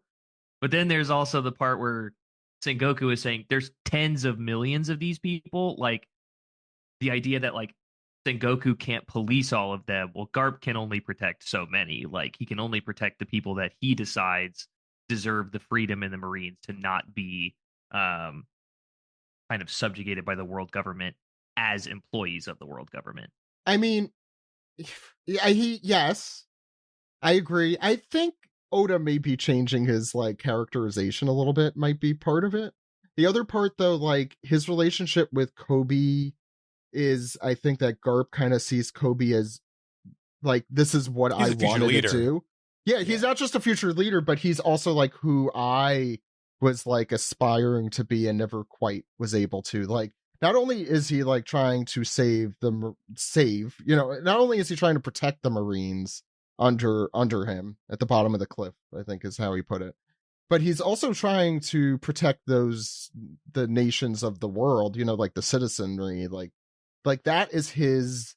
And you could discuss like the Marines as an infrastructure, we have, but like in his mind, what he is doing is stopping bad guys from, pirates or whatever they may be, from steamrolling over the citizenry, because he's Garp the hero. And that's, I think, an aspirational thing for him, less than something he actually ever achieves. Whereas Kobe is certainly more idealistic. I think if Kobe, let's put it this way, if Kobe saw the stuff in God Valley, I don't think he would stay. Probably. I mean, he hasn't, and he's technically put in his resignation. That's one of the we've talked about Sword 1,000 times, but that's a whole other anyway, I thought, and then you get, so I was going through the gradient. Uh, so then I'll make it quicker though. And then you get Sengoku, who's like the government is important. It's the only thing keeping us, like I also want my, I want to rise through the ranks so I can make the Marines that I want to make, or whatever it is that we don't quite know what's going on in Sengoku's head. So that's, I think also with the stuff with Corazon in particular, like really thinks he is also doing the right thing. I also like think of him in Marineford, very interesting. Him and Garp are like genuinely really like complicated and interesting in Marineford. They really, I think, hold that arc. They hold it up another level. So that part's interesting. How he, that whole conversation. Yeah, and what a tragedy at the end. Like, I didn't quite know how Harold would come around to the pulling his horns out. I mean, we all knew this was coming. This is like a real gut punch. And I gotta say, like, my qualms, I say this every week. There's two things I say about the flashback. And one of them is that I will not judge it until it's over, because I don't know the full story. And I think every step Oda has been taking, particularly as we lift out of God Valley, has been like, okay, he knew what he was doing. This is pretty great. And it's really, I think, Golfer, you put it this way, it's like a book in a book in a book. Like we have the story in the middle of Rocks, surrounded by the story of Harold, surrounded by the story of Loki, and we're kind of pulling out of that sandwich here. Not to mix metaphors, but it's really, I think he's doing a particularly good job this week showing how those three stories intertwine and why we had to hear the story, why we listened to the story of Rocks and why we had to listen to the story of Harold in order to understand not just Loki, but also where we are today in the story. And I think he's been doing I think these last few chapters have really been a huge step up there. And has this, like, for me, like the Harold stuff here is much sadder, much more gut wrenching than Rox's actual demise, just because it's so wrong-headed, like, and it, and the reader knows it. But also he's going to be adored at the end of this for this decision and how this goes. And it's just the dramatic irony is just really cutting here. I feel like, please, it's like a secondhand embarrassment thing. Like, please stop. You're doing the wrong thing. I hate to say the word specifically, but it's almost pathetic. Like, it's almost to that, like, pitiable, like, pitiable. You would stoop to slavery. You are so self-loathing as a giant for your kind, and then also you feel you've made mistakes, and now your entire population is going to. Granted, we know they don't actually join the world government, but they could have all been turned into Dami Reversied slaves, like what we're seeing currently on Elbaf, or whatever that would have entailed. Like, I know he doesn't understand that, but No, as the reader, it's like, it's watching someone like walk off the cliff thinking that they're going to make it to the promised land. I don't even think, I think he is what he thinks. I think he's going to win the gold medal at the Woke Olympics here. This is handing in your privilege card. Oh my God, tearing off your horn. No, I think he thinks he is doing what is best for his people. I really like the self-loathing thing. I think metaphorically is accurate. I don't think it's that he knows that his people are not as they are perceived for the most part, which is why he was beating up that one guy who was like, don't be a stereotype. I'm trying to explain to people that we're not like this. Stop being so violent. Right.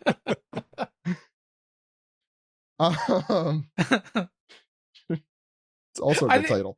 I think it's funny though too, because we know Harold's eventual outcome in like, I want to say the present day, but later on, and we've heard like Sommers make comments like, stupid Harold, you just had to follow directions, you screwed everything up, yada yada. So I'm like, now that if this taking off his horns is what gets them into the world government, something has to go wrong. No, I do not think it gets them into the world government. I think they're going to use the shit out of him here because it's like handing your enemy exactly what you want without knowing they're your enemy. You know, it's like, hey, by the way, my next 4 moves are going to be this. And it's just like, so you think after all this, they're never going to officially be part of the world government? Well, we know they are. They haven't. Yeah. Right? Well, we know they aren't. They better not. We know they aren't today. But like, do you think it comes up like, oh, here's Coronation Day, you're going to join in today, and that's when he because we know he turns against them. He does something different. No, yeah, he might at the very, very end. So I'm just wondering how far does it go? What happens between that chunk of time? When Loki goes into the palace at the beginning of the flashback, or the closest to the present day, to see Harold, he was like, "Stupid dad," kowtowing to the government. Like, so as far as out of that point where he is murdered or killed or dies or whatever it might be, up to that point, he did not. Okay, and it never became official. I don't think it ever became official. All right, and more importantly, if he did do anything to kind of like undercut the government, it hadn't been made public, or it was just happening for the first time then. Gotcha. Yeah, that makes sense. Yeah. It's pitiable, I think, Golfer. Pathetic. I don't think it's pathetic because he doesn't know he's being pathetic.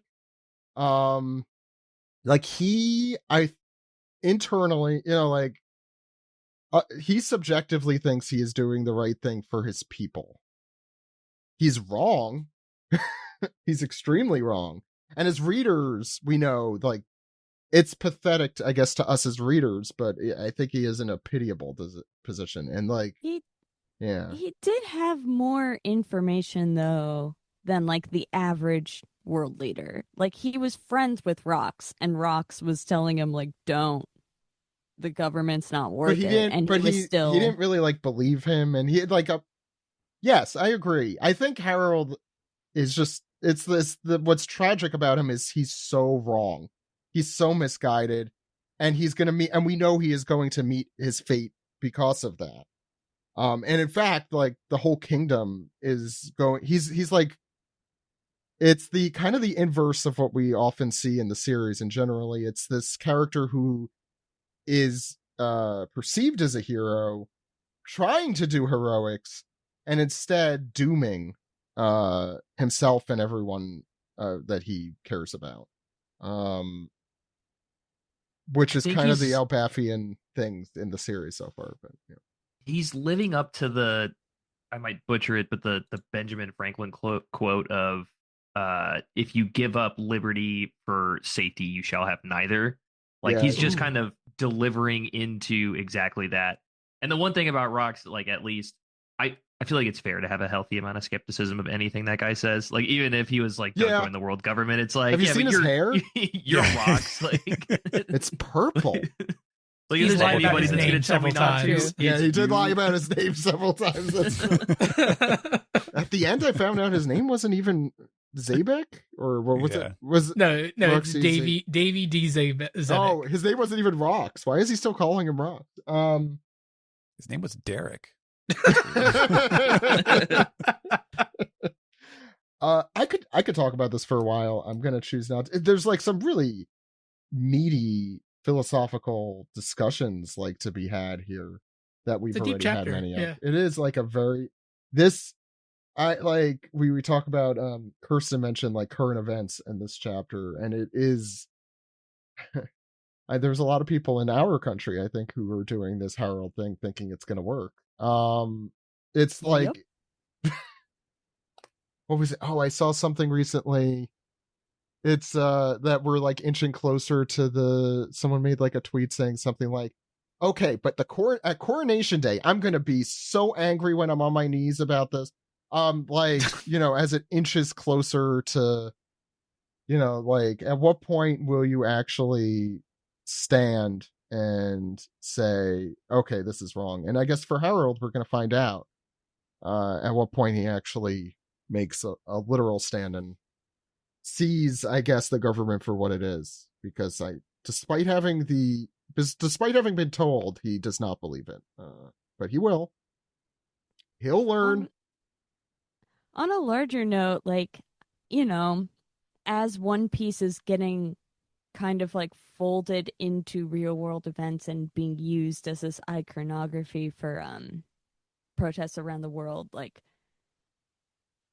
I love that and deeply respect that the series is almost getting more political in the text. If that's possible.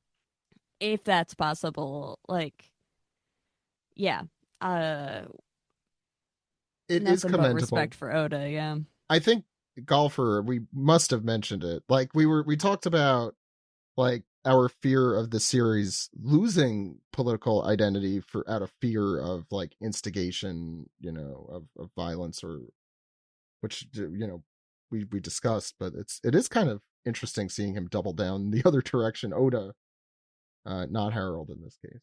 Well, I also love that it's a lot of the earlier arcs, it's kind of siloed into like singular ideas of different types of like political foundings. So like even with just like Drum Island and access to healthcare, or Sanji and access to food, and the different nations that we end up visiting. And we've hit a point where he's literally like writing an entire story about the dichotomy of self-determination for nations and how things should be governed. Does one leader have the right to determine what everyone else's like fate will be? And then also, especially early on in Elbaf, like the ability to be an independent nation and work alongside the ones around you, but still be the end of the violence that was coming from the world government, because they constantly were still messing with Elbaf, even though they weren't like a partner nation, and they were still begging to be in the actual world government. Like it's one that you have to zoom out a lot more from just the chapters in and of itself. Like I feel like you have to assess the entirety of Elbaf as an arc to really take in what I feel like Oda is trying to say on the idea of like self-determination and like the freedom of your people.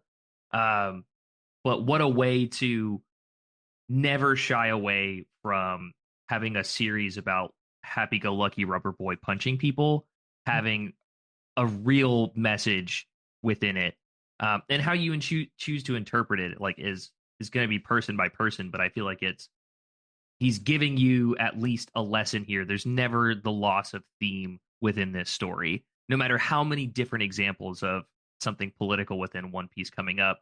It like always has this like little nucleus of constantly trying to teach you something alongside silly pirates.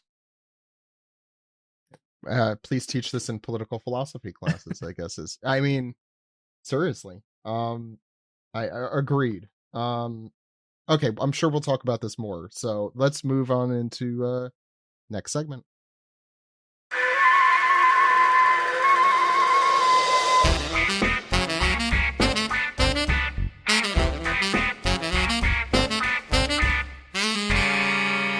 This is the anime recap for episode 1150. Get the ship moving. The Iron Giant activates. I'm your host Sam, and today with me we have Hope Harbinger, Dragon Titanic Galaxy. We have Ken O'Connor. I don't even know what that's a reference to. Wait, what is that? Was that an attack in the episode? I thought you played Yu-Gi-Oh, Ken. I played Yu-Gi-Oh like way back in the day, like Duelist Kingdom and a little bit of GX. I didn't go over to 5Ds or ever anything was after that. Is that an earlier one or a later one? You don't know your staple XZ's monsters that can negate a spell? Apparently not. I feel foolish now. And steal it as an attachment. Yeah, that's way as soon as no, we're not getting into this, but that's way above what I remember from Yu-Gi-Oh. Okay, so episode 1150. The title is The Iron Giant Activates. I would argue it activated like 3 episodes ago, but we start the episode by cutting around to the various elders who are on their hunt for said Iron Giant. And we're cutting around to the world, different scenes in the world where some of the rando pirates on Full Lead, or Beehive, or whatever we're calling it, they're starting to daydream about all the treasure that might be on the ocean floor if there was a whole old world that sunk back then. And then they're debating over whether or not it's realistic to ever even get down to the ocean floor with sea monsters and all that. We have our old friends, Mont Blanc Cricket, Mashura, and Shoujo. They're on a ship. They're doing some salvaging somewhere. Cricket's got a beard going, and they're remarking on the kind of how amusing it is that it's like, oh, a kingdom that sunk to the bottom of the ocean, eh? Wink, wink, nudge, nudge. Isn't that interesting? Maybe we weren't so crazy after all. And I like that they paired up too with like all the treasures too, because they are treasure hunters. So like they would be more interested in sunken cities and treasures as well. So it's a nice little like connection. Yeah, exactly. The pirates who would have no idea how to do that, and then we got the professional sea divers. Yeah. We see GS General Hospital is this Navy hospital. Tashigi's wandering through the halls, answering a snail call from Smoker, who's on his billowing bike, just cruising through the ocean. They're looking after Kobe and all that. Hibari and the other sword members, they're in Kobe's waiting room, and Kujaku walks in and starts talking about how the captain is recovering as well, which I wasn't sure what they meant, but I guess in the sword context, Drake is a captain.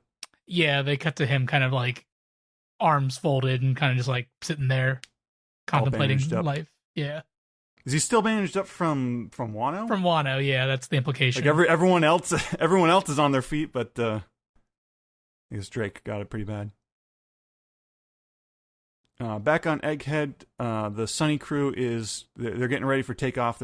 They're getting the barrels ready, and Jinbei is calling to warn of Vinestro, who's coming after them. And they're like, "What? What do you mean? Where are you?" They're like, we're right behind you. And it's Jinbei chasing Venus, who's going right after the Sunny.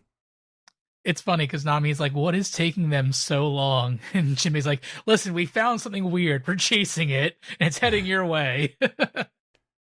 We get to see a team-up attack between Jinbei and Zoro, Fishman, Jujutsu, Piggyback, and that he launches Zoro into the air to do a two-sword style Restful Paradise Rashomon.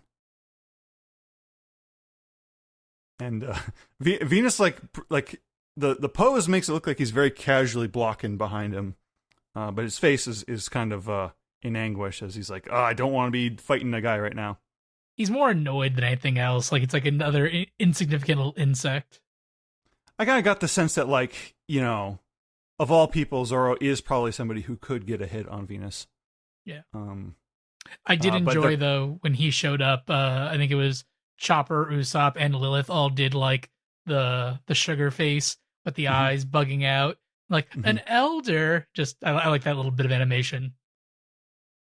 And as he's clashing with Venus, Kitetsu the Third just kind of surprisingly erupts into flames, and then Zoro and Venus they kind of like fly back against each other, and Jinbei has to catch Zoro.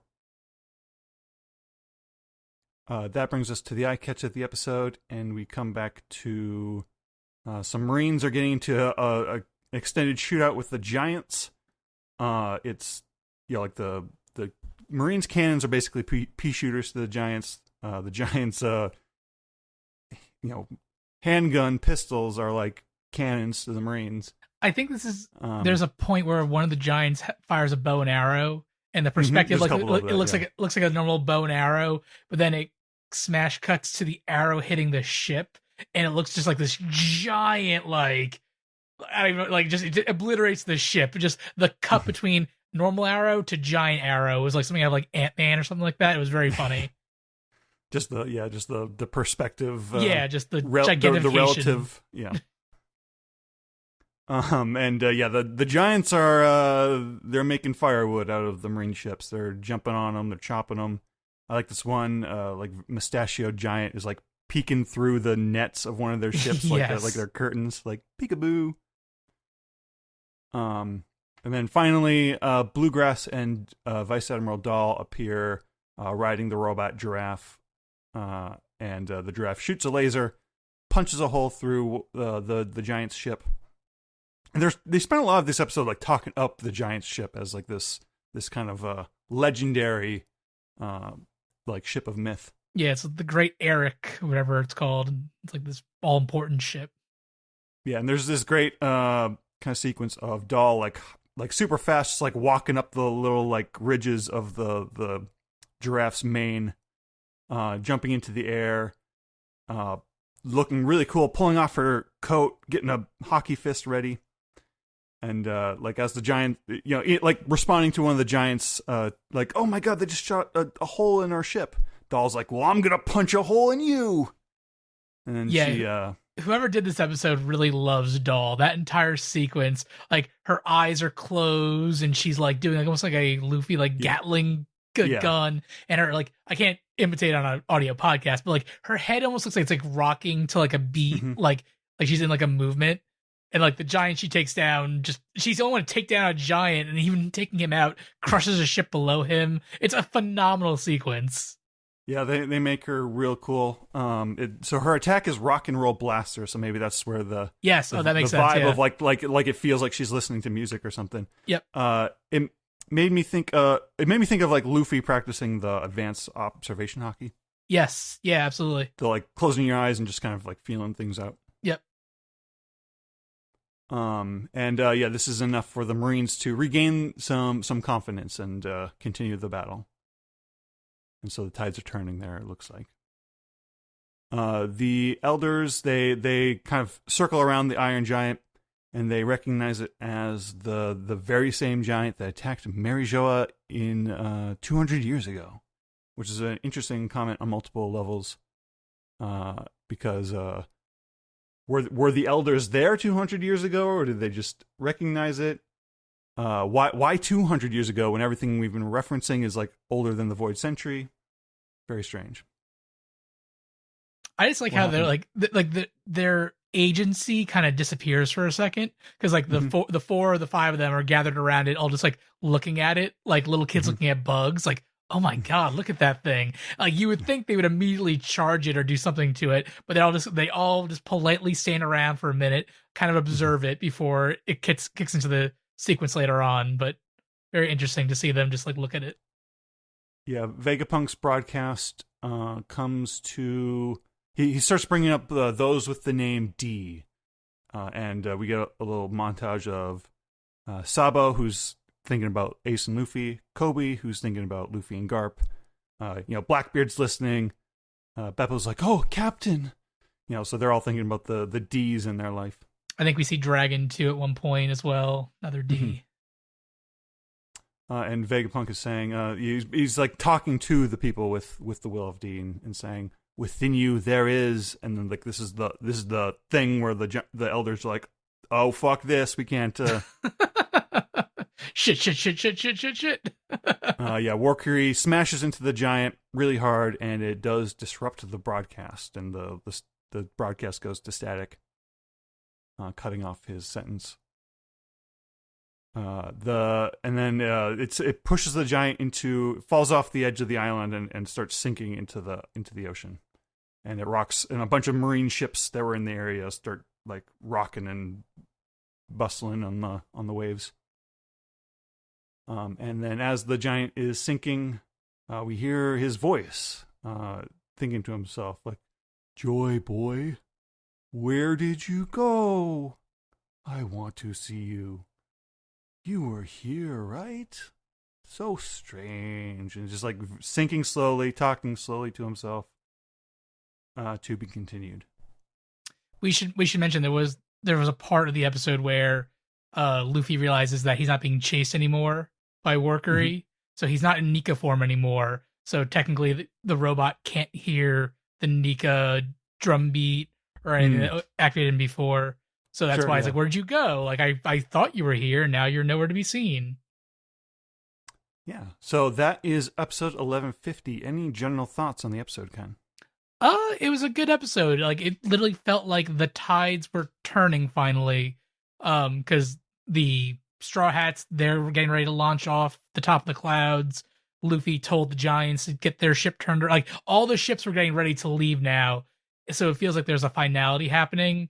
Vegapunk's speech feels like it's getting to its conclusion, or if not, the most important bits, and the elders are distracted now. So just a lot of finality across the entire episode.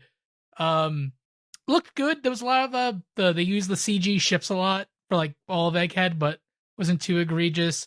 The elders were animated well for the most part. But yeah, it really felt like a very good, like, okay, we're turning towards a conclusion here, and it felt pretty entertaining in my opinion.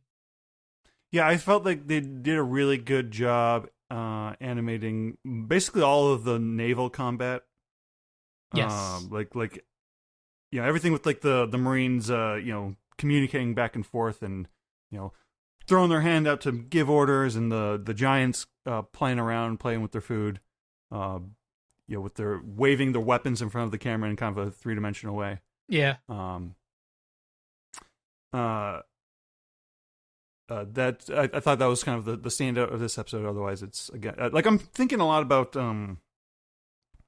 like what is the it has me like trying to remember what the like proper climax of this arc even is. So we'll see what comes next here.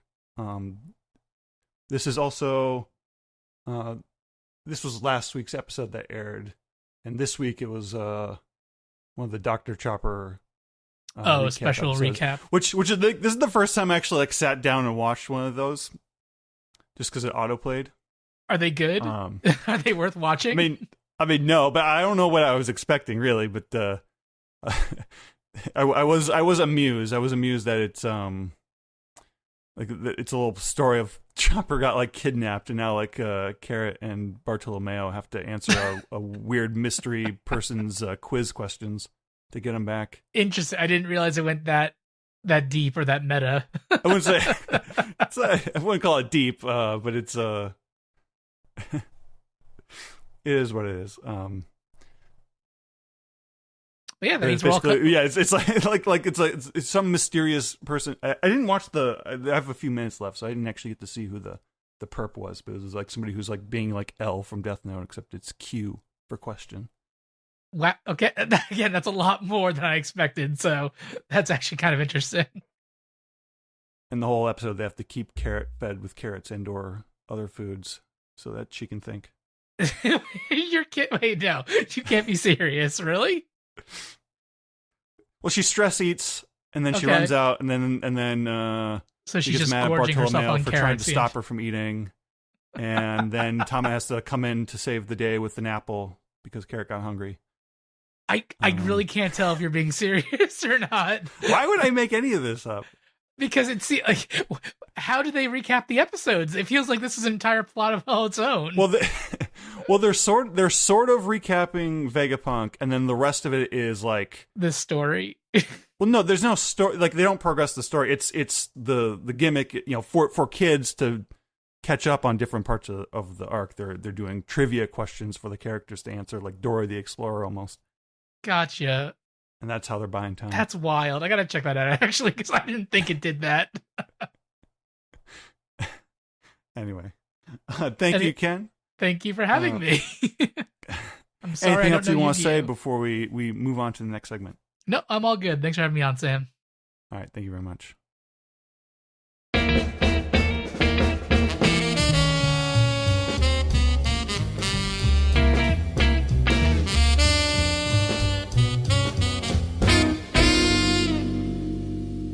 Hey, Varence B, Wingman, Chadley, and Bradley. This is the Piece Together segment where we take your questions, comments, and theories and decide whether or not Spencer indeed had bangs.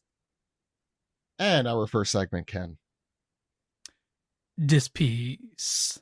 This is the section where we read all your comments on our Discord and our Dispiece section, starting off with the Sleigh Bell King. Subscribers. Patreon subscribers. Yes, join the Patreon. Join our sticker club. Get your questions read each week. It's all good stuff on our Patreon. All right, the Sleigh Bell King says, "Hello, my fellow horn tuggers and barkers." I don't like that at all. Sorry, that's me interjecting. What a chapter, though I can't help but notice how Zebek made a silly mistake of saying, thanks, as he died, ? He clearly meant to say shanks. He was trying to remind Fagarland Garlic that he has 2 babies out there that he should be looking after during the Genocide Olympics. Worst Father of the Year contender? Anywho, much like our dear old Harold, I'm sure there are sins y'all need to atone for. We all do. What's yours? Wrong answers only, unless they're petty little things like taking too long to catch up on a show you like and stuff like that. Have a great week. All right, y'all, confess your sins. As a Jew, we have a holiday for this, and it happened already. And boy, is it a fun one. By the way, Figurlin Garlic, somehow an improvement, the name. I don't think I have mentioned enough how much I don't like him, his design, or his name. But yet, also perfect, because I should hate him. So, great. Genocide Olympics. Sorry, I'm just reading. What do we have to atone for this year? Yeah, I'm not talking about it on the podcast. Exactly right. I feel like it's... That's It's not really how podcasts work. Okay, safe space here. No one is listening. I would put nicotine above God. I'll give you that. That's about it. Buying a 12-pack of croissants from Costco, and no, do not finish them. Not. Well, how could we you? Did not finish them. Yeah, so I still remember buying a 12-pack of Kirkland blueberry muffins, thinking we would somehow eat them all, and I think we had like 4, which is too many. But no one needs that much bulk items. No. The optimism you have in Costco is almost unmatched anywhere else. Yeah. They know it. Yeah. They know it. All right. Yeah, I'm not answering that question. Sorry, I know you're a Patreon and you could ask us anything, but this is taking it too far. What are your deepest, darkest sins? Find out now. All right. Moving on to remove horn souch. Wow. Hey, my sweet potatoes. Baby chapter as always. Let's get to the real question. What the hell happened to God Valley? I kind of see how a big punch could sink an island, but then a bunch of mist came in and a big old lightning exploded everything? Could it be that Thriller Bark blobbies ate up the place? Did whoever had the rumble fruit 30 years ago, before Eneru, use some sort of proto-arc Maxim or Uranus to Lucia that thing to bits? I like that we're using Lucia as a verb now. Could it be related to Ragnir, Loki's big-ass lightning hammer? Did Emu try to use the big laser without the mother flame? Right answers only, although I guess nobody really knows, so yet it doesn't really matter if you're right or not. Well, good luck for you. I've already explained that it was collapsing under the weight of the flashback, so... Yeah. I don't think we mentioned it, but like this flashback, I think, is one chapter away from surpassing the Odin flashback in terms of length. It was 11:52. It's definitely going to. Oh yeah, it's 14. This is 14. Boy. Yeah, we're one away. So we're one away from tying, and then anything past that. Yeah. I don't think it's going to end in the next chapter. However, it could end in the next chapter. Like, I think it's at a point. Zach, you and me were talking that when as soon as his horns are off, like that could be like the beginning of the end. But I'm holding on to. We still need to see Loki reject Lola. So now I'm moving the goalposts. We're not seeing that now. I think we have to. We don't know why he turned it. We don't know what happened. It's a panel. Okay, well, if it's a panel in 2 chapters, then I win. That's a separate flashback, and that one will be 17 chapters. Yes. But it's just about their relationship. Going back to the Dispiece question, though, do we think it has anything to do with, like, we know that Davy Jones getting dragged down to Davy Jones' locker? Do you think because, like Zebek is a Davy and he died on the island, like he gets dragged down, like the weight of him getting dragged down? Like, I mean, that's a ridiculous theory, but like, do you think it has any connection to like the Davy stuff at all, or is that interesting? Clan was on the island, right? Like, it wasn't just rocks. That's true. True, but they were Kuma hiding got a lot of the Davy clan off, I think. Yeah. Yes. So if Zebek is like the Davy and he dies, then he gets dragged down. Because if you look, I don't want to overanalyze the art, but like the island, like it crumbles in from the center downwards, and like the ring of the island is still there. Steven has answered it. I think again. Yeah, it's the way of the flashback. I'm sorry. I can't beat that answer. And I will say, I think there is an explanation for it besides Steven's explanation. Maybe. We don't have enough information to answer it. Maybe? I need Vegapunk to come back and explain what happened to that island too. This is just masterful Oda stuff. Like he leaves himself enough space if he needs to go back and retcon this to like what they did before they had the Mother Flame. This is just like leaving it open. Hey, you So want an he can go interesting back to it if tidbit? he wants to. Eneru was born. It was 1 year old during this, so it could just be a really angry 1 Baby year old. Eneru sinks island. Look, I have seen 1 year olds, and they have a temper. And they're strong. They could. Indeed. If anyone would destroy an island for no reason, a baby. That's the baby One Piece spinoff. All right, moving on. One Piece babies. I'm excited. One Piece babies. Do they have a One Piece University or whatever that one is? Or the high school, One Piece High School Host Club. But which is what I'm calling it. One Piece babies. I want them all to have powers, but also be babies and have the intelligence of babies. Yes, please continue. All right. Next up, we have Vegapunk's hairstylist. Ahoy, OPP. Not only was it a banger chapter this week, but emotions are high. So, the world government kind of sucks, huh? Do you believe this was Emu's plan the whole time to obtain strength out of Elbaf? Very interested in seeing how Harold ruined the deal, as mentioned by Summers. Only time will tell, I suppose. On an unrelated note, got my first sticker after upgrading, and as a subscriber whose message is going out to the world, best investment I've ever made.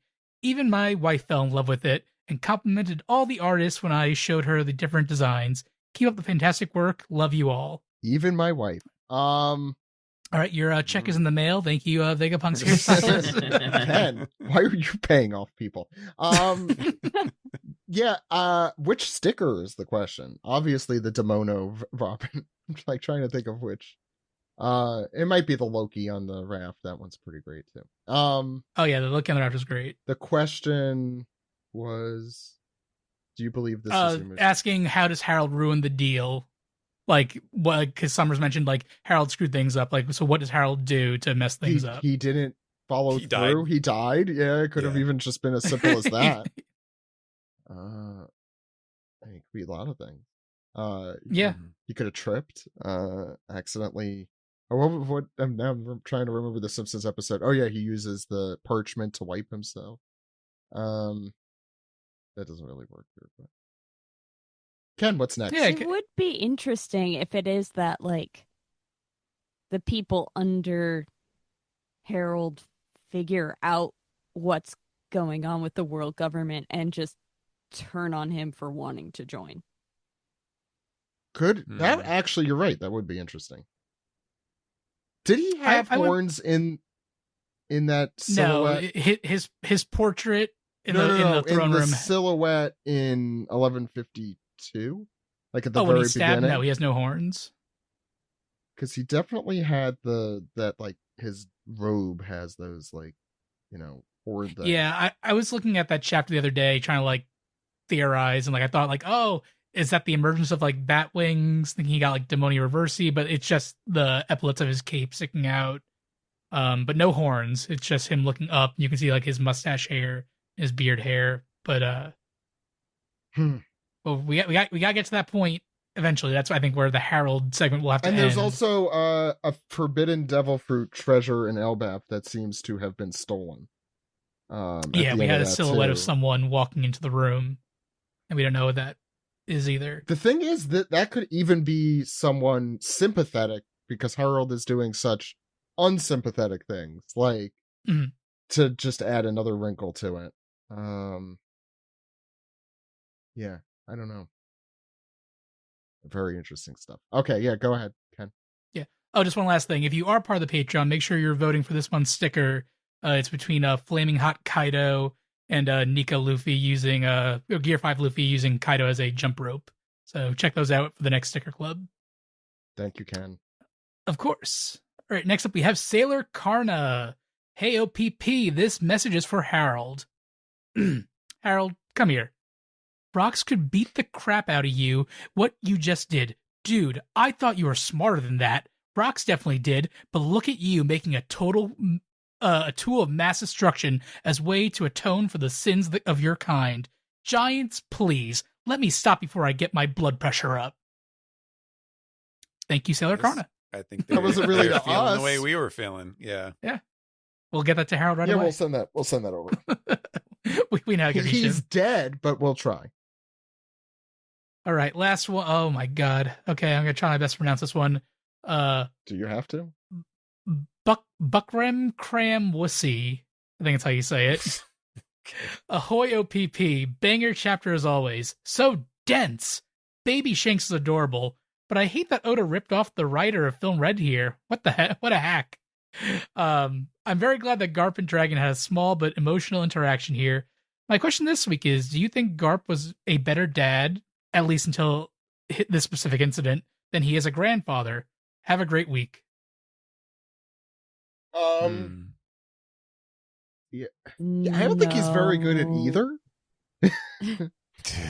Do you think he pressured Dragon into the Marines? Oh, yes. Well, absolutely. Best case scenario, okay, let's say you're a loving, attentive father, but you also want your kid to go into the military? Like, knowing already, I don't know, that doesn't seem like even under the best case scenario. Like, It's interesting that, I mean, earlier, I think, Zach, you used the word paternal to describe how Garp feels towards the Marines.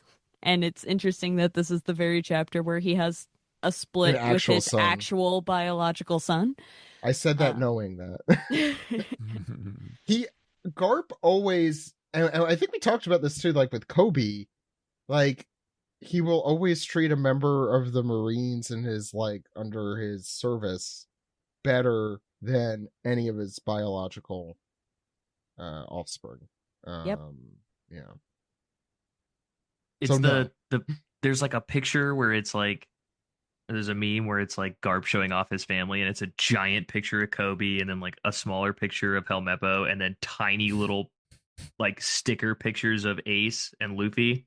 I don't know if Helmeppo would be there.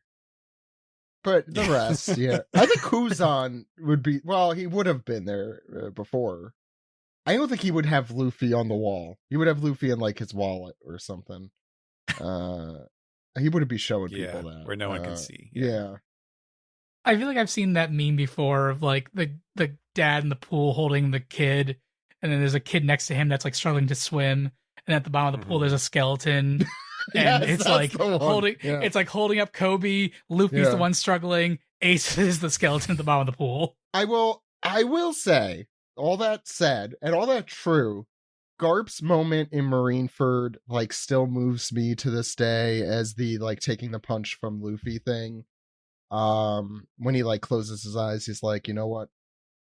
I'm not gonna punch my grandson in the face. But, like, that is, like, he's like a good grandfather in the One Piece sense, you know? Like, not in the real world sense. He is an awful grandfather in the real world. Somewhat present. Yeah, like, or like, he does love Luffy. And he does, I think, love Dragon, I think we could say, after this. Like, he like, knows... It actually, like, really puts... Oh, I forgot to mention this in the manga recap, but this really puts stuff in perspective for both Garp's point of view and Dragon's point of view, and how they, like, treat each other and their missions generally. Like, Garp doesn't ever really seem to badmouth his dragon, maybe once, I don't know. And he doesn't badmouth his dragon. Interesting. He doesn't badmouth his dragon. His son, did I say his dragon? Yeah. Look, can't all be Kaido. But what was I going to say? But it's really interesting how Dragon, specifically more recently, maybe after Oda has had more of, like, kind of time to make things more concrete.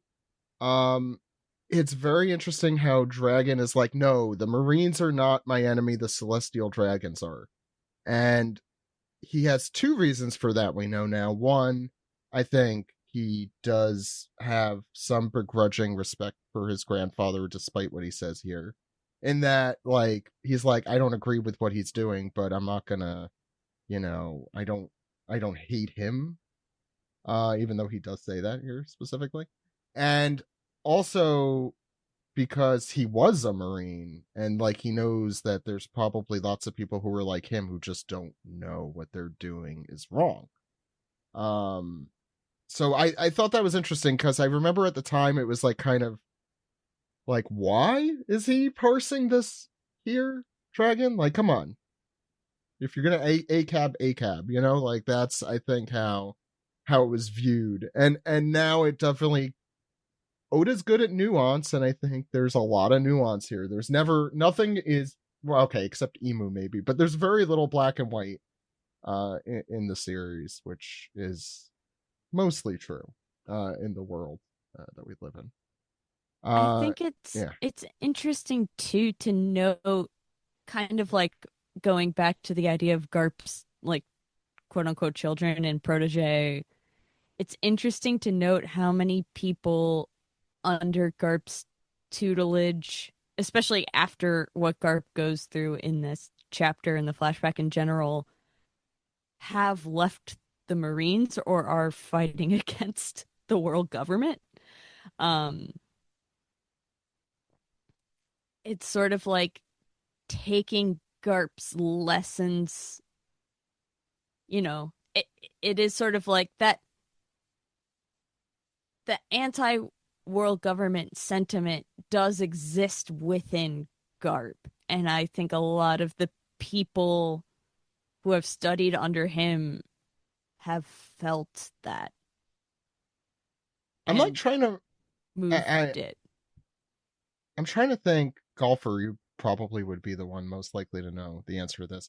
If there's like an example of like any real world kind of military leader who very much was open about hating the government he served, however, you know, also being a military leader in that government. I'm trying to think. Metal Gear Solid. Oh, okay. I mean, it's happened multiple times, like in the U.S. specifically. There's always been like there's like differing paths to like when force should be exerted or how it should be exerted. Even after like 2001, like 9/11, like there was a lot of split in the military brass over the fact that like some rando got into George Bush's cabinet and was like, I know all these guys are over here, but we should invade here. And don't get me started like, on that. Oh, he's dead now, though. Finally. Who? George Bush? No, Dick Cheney. Breaking news. No. It was one of, if I remember correctly, it was somebody that was like worked with Dick Cheney, but it was just like it wasn't like a guy Paul that was Wolfowitz like traditionally. Oh yeah, Paul Wolf. Yeah. I used to read all those. Yeah, I know. That God. Anyway, yeah. So I got a flashback to that era. But it's, you know, it's also dependent upon like time and like what the actual purpose of the military has ever been. But the idea of like the ideological split, but falling in line, is generally like that's present throughout like at least all of our history that I know of. Yeah, there's always been an ideological split.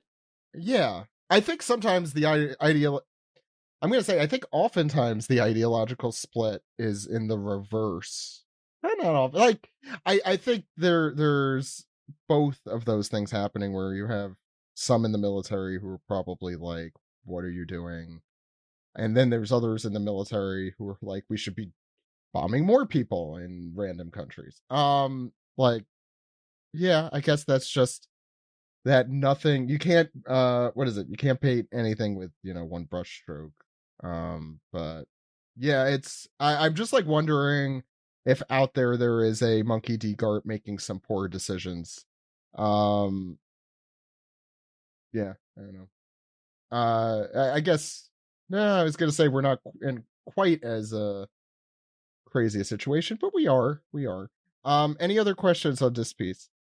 Nope, that's it. Thank you to everyone who asked a question this week. Really appreciate it. Yeah, and for those who didn't want a political episode this week, I apologize. Steven, what do we have on Reddit? Yes, back to One Piece. Over on the subreddit Archipelago, which is reddit.com/r/One Piece podcast. We will start with the thread made for us by Brad Wonder, who says, "We got an interaction between Dragon and Garp. What do I do with my hands?" With Rock's official colors released, will we get a hint on the origin of a certain clown in this No. flashback. No. His connection to Rock seems like a plot hole at this point, but it's mean of Oda to pick that hair color. Look, there's only so many hair colors that he can choose from. Oh, you say that, but Oda will find a way. So as a colorblind person, as I mention often, apparently, it's indigo? Is it white? Is it just like regular old white? Yeah. Okay. Yeah. I'm like making sure I'm not missing something. He could have made that white a different color if he really want to go crazy, right? I don't know where I was going with that. He is just such. There's too much going on with Vox's design. I don't know if I like it or. I don't hate the colors. They're fine. I really had no idea what to expect with them. I think it would have been boring if it was black hair with white accents. Like, okay, it's just older Blackbeard at that point. I think the white and blue is cool. Did Steve or Dr. Fishbone's voice actor have an opinion on this? Because I know he's a big Purple fan. That's one of the two big facts about Steve Urko that everyone needs to know. Elephants. I don't purple. think Steve commented, but he's chiming in right now. Okay. We're getting a live feed in from the. Well, he said if you had any fish or bone questions, we should ask, but this is neither, so I won't. Yeah. Go ahead. Yeah. I came around on Rox as a character. I did not come around on his design. But moving along, 23 Years Virgin says, "Hey, OPP, seeing the end of a great legend that was Davy Zivek, we can say that he was actually a great pirate who was misunderstood. He had loyal companions, friends who supported him, and family who loved him. But the government decided to erase his existence so that no one would follow in his footsteps. And that made me think of a question. What false propaganda could be correct for the Straw Hats? In my opinion, the captain could eat the nation's food supply, and the vice captain could drink the alcohol rations. Cheers, and keep up the good work." Actually surprised Luffy hasn't done that yet. That is very good propaganda against Luffy there. He would do that. Yeah. I mean, I don't think he would do that to forsake a people, but accidentally he might eat a country's food supply. Yeah. I mean, their shipwright blew up a city. He kind of may have. He did build weapons. Frankie is indeed a battleship. Yeah, he's not a person. Their pet is a narcotics dealer.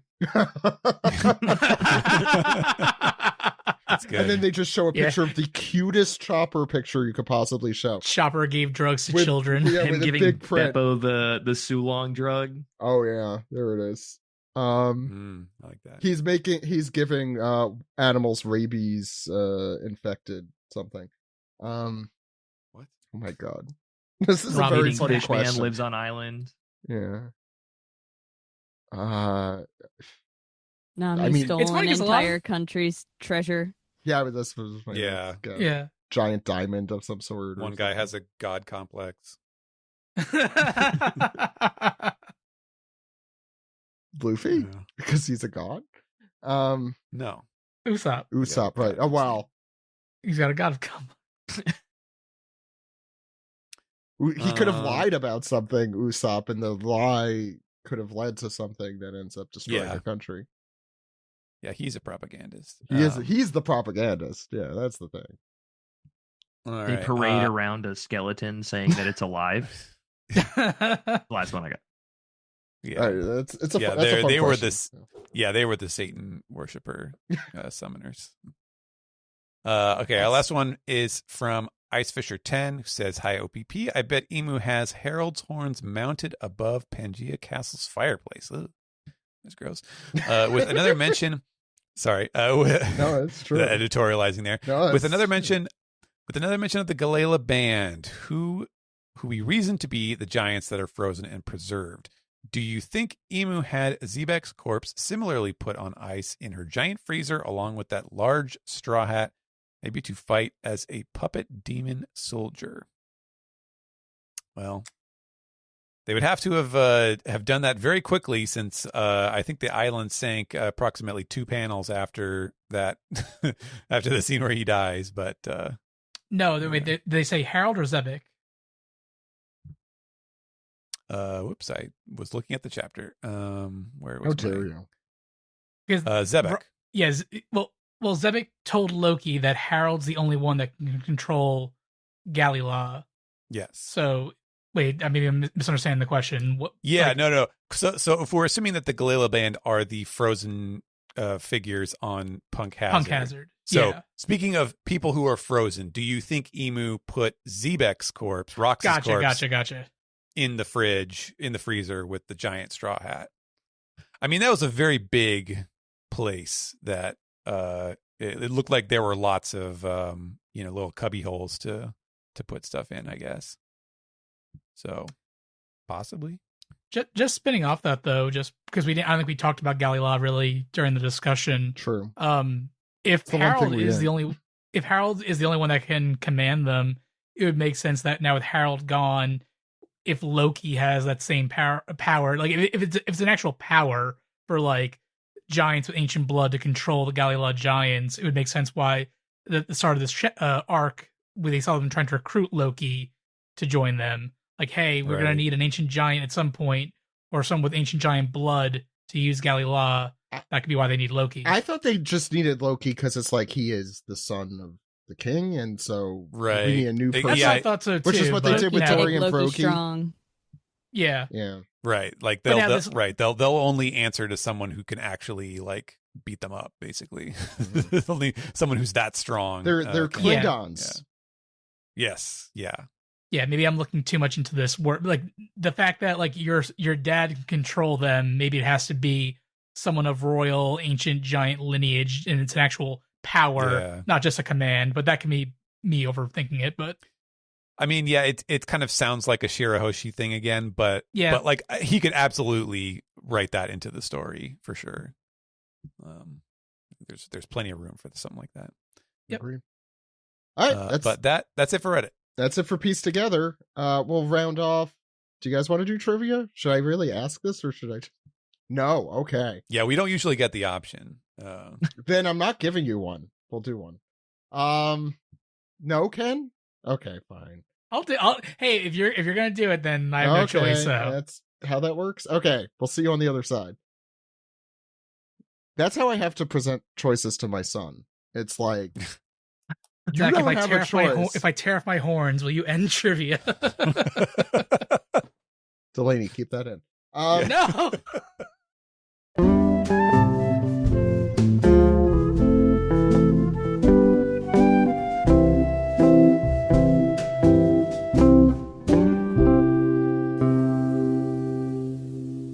This episode of the One Piece podcast is collapsing under the weight of its own length. This is a runtime, so, yeah. Its own runtime.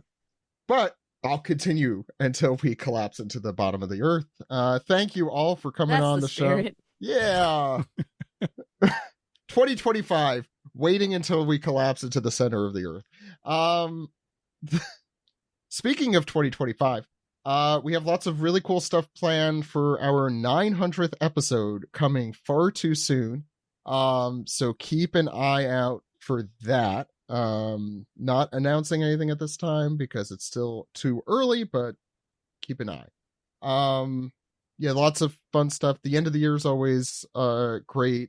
People were asking us if the SGS is going to come back and why we didn't have one last week. Steven, it's because Greg was resting his voice.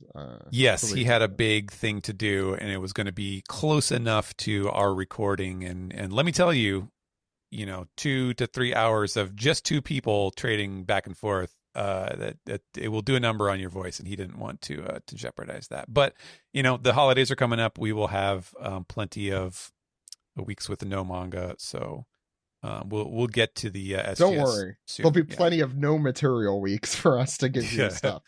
Well, we also have the magazine number 20. Is it the Oda interviews? What were your initial thoughts? Did you read through all of them yet, or were you still... I did not read through like every single word, but I will say that it is not so much an interview as it is like it's not structured as an interview. It's sort of like it's almost like each one answer is like a little mini essay where it's like Oda talks about this topic or Oda talks about that topic, and it's just his comment because it's not like it's not a back and forth with like another celebrity or whatever, which is it's a very popular interview format in Japan.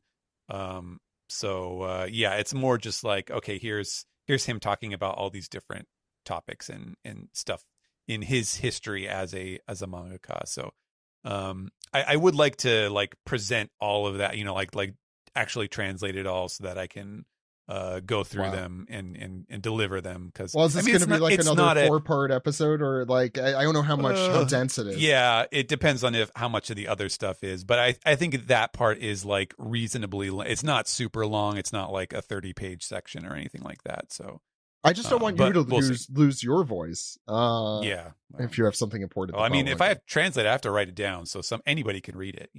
Oh, that's true. Yeah, you're right. Okay, well, we'll get some dramatic readings of Oda's voice in the coming months. Yes, everyone do your voices. Your silly voices. Do your fish voices. Yeah, so look forward to that in the coming weeks. If you haven't listened to last week's episode, we did the SBS for Volume 113. It was a lot of fun. It was a lengthy one, too. So yes, very long. Yeah, give that a listen. Not the episode, but the SBS. I think it was a regular size episode. And I think the anime is going to be wrapping up Egghead soon, which means it's going to go on another hiatus after that. Yeah. So listen to our anime recaps every week until those wrap up.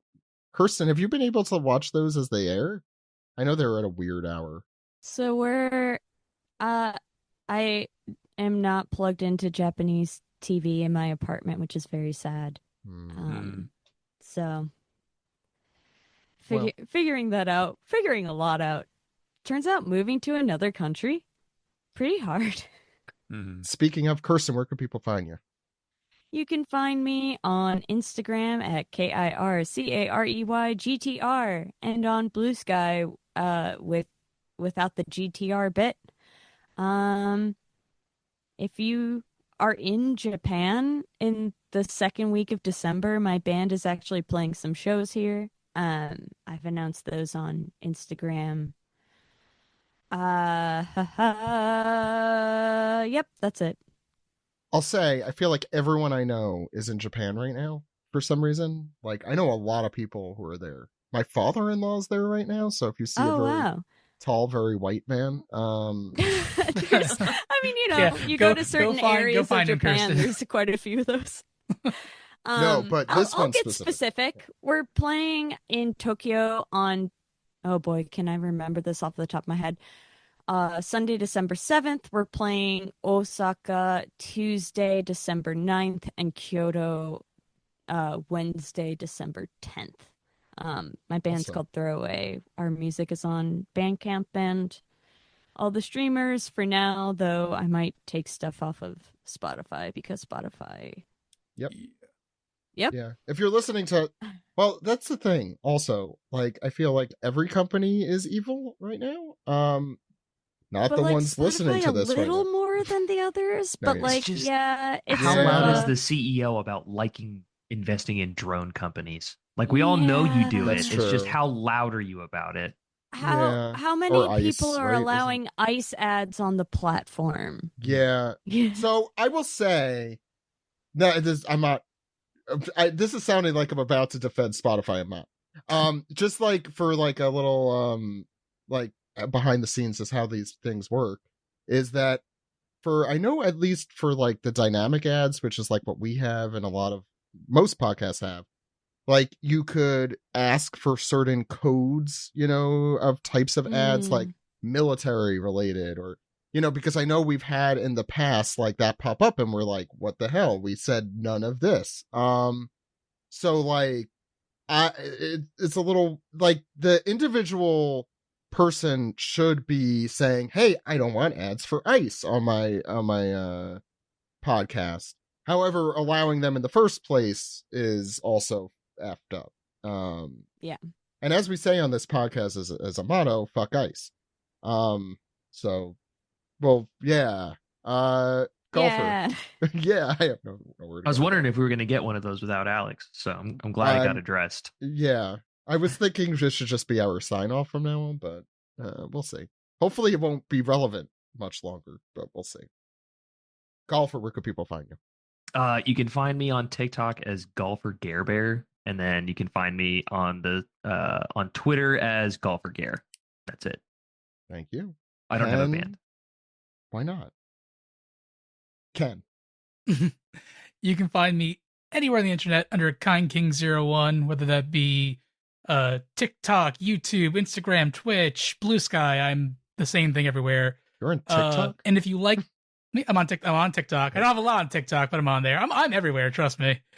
And if you like the art for this week, we have Kirby again on this week doing the art. You can find Kirby at dkirbyj.bsky.social.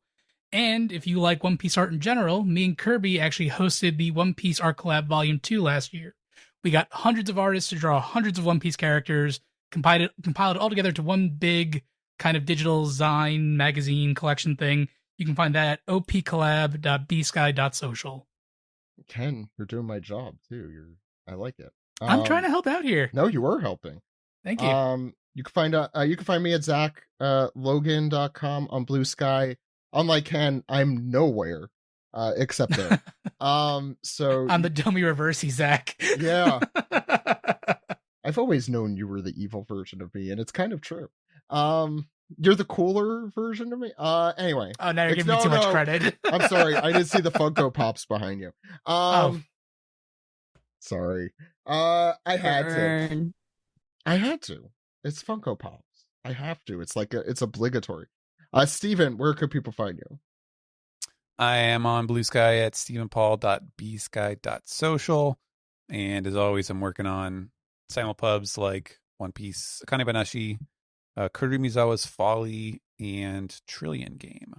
You can check all those out. Those are all on the Viz Shonen Jump app, I believe. You can find me at ZachLogan.com. I said on Blue Sky when I almost forgot Steven. You can find us at OnePiecePodcast.com or on Patreon.com/OnePiecePodcast. Please subscribe to us on YouTube. YouTube.com/OnePiecePodcast. Hit that subscribe button because that's what everyone says, right? Okay. Gonna making this a lightning round because it got later than I thought after all of the stuff. So we're gonna play random number generator game. Woo! Thank you, Ken. Wow, I could really depend on you here. So this was chapter 1166. So random number generator. 1165. Let's go. What happened last week? Okay, 2 weeks ago. Who wants to bite the bullet and go first? I'll explain how this works. I will. Thank you, Kirsten. I Yay, love when Kirsten. people bite the bullet. Okay, so the way this works is I pick a number between 1 and 1166, and I ask you some questions about those chapters. I'm only going to do 3 this time, so it goes faster. The first question will be, what arc is... I'm just telling you now. The first question will always be, what arc is this?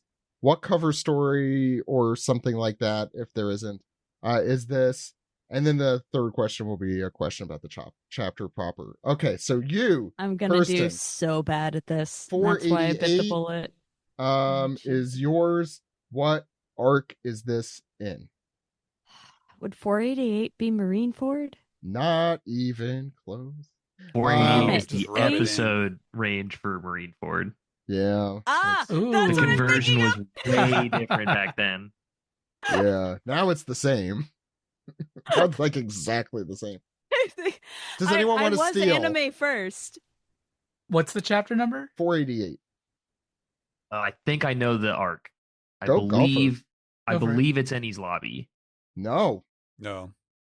That's more like Thriller Bark. It is Steven. Yeah. Second question is, what cover story is this? So it's a kind of a trick question. Will be my hint. It is a cover story, but it's a specific type of cover story.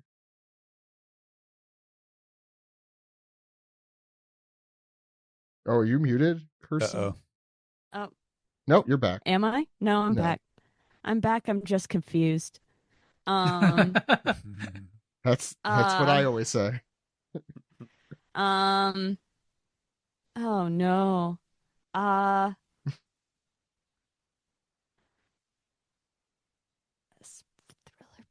Gonna have to. Yeah. All right. Anyone want to steal? Do you want to say something, Kirsten? I was gonna say Inaru, but I know I'm wrong. No, that's a good guess. That's a good guess. Anyone? You said Thriller Bark was the arc we're in? It is. Is it the Water 7 folks? I'm gonna give it to you. It's Where Are They Now, and it is specifically I was gonna about. Yeah, it's specifically about Paulie though. So Don't give it to me then. That's too broad. I wouldn't take that. Okay. The way that Zach phrased it is like it's a certain kind of. I was like, okay, so it's one of those catch up Decks of the things World. where Dex of the World. Okay, yeah, no, that wouldn't count. Okay. Kirsten, this chapter. How am I going to put this question? This chapter features one of the most iconic. The introduction of one of the most iconic things in One Piece. Again, Thriller Bark. And it's not Fishbonin. The but way it that is you were bone saying related. that, I was like, is this the shower scene? iconic. One of the most iconic things in One Piece. No, The Nami shower scene. This how do I put this in a way it's not like substantially obvious? I think you're screwed here. I am screwed. Okay, I'll my hint will be it ends in a solo. It ends in a solo. I think Ken knows it because he's making a lot of motions. There's no way to do this without either making it painfully obvious. Ends in a solo. I'm like, what band is rocking out in the middle of Thriller Bark? Mm-hmm. That you were Ripping asking the and right question. I will tell you. Excellent guitar solo. Yeah. Maybe guitar is the wrong instrument. Or is it the middle of the Thriller Bark, or is it a different part of it? I feel like my brain. I can feel my brain actively dying on me. That's the new name of this segment. I could feel my brain actively dying. I'm like, I should know this. Ken and is I feel like literally my brain gonna lose his hair. I have had to cram an entire certain video game into my brain, and I feel how that has taken. I cannot say because I'm under NDA. I'll tell you off mic. It's a work thing. Yeah, it's related to my job. And I can feel the space that One Piece has left that this has taken in. Stop killing time and just give me an answer. I am gonna say it's shit. I'm just thinking of anime shit. Because the Zombie Night song isn't in that. To be fair, that is also in Thriller Bark, but that's also not what iconic. Yeah, also iconic. Yeah. But does not end in a solo. It's not Brooke, is it? Brooke playing the piano? Yes, but what specifically is he singing? Oh God, it's the flashback where all his crewmates die. Thank you. Can I give that to her? Yes. Yes. Eventually, she made it. The trivia section's collapsing under its own weight. We have to keep going. Okay. Kirsten, at the end of that, you have 1 point. Steven has 1 point. Yay! And Ken has a rescinded point. Yes.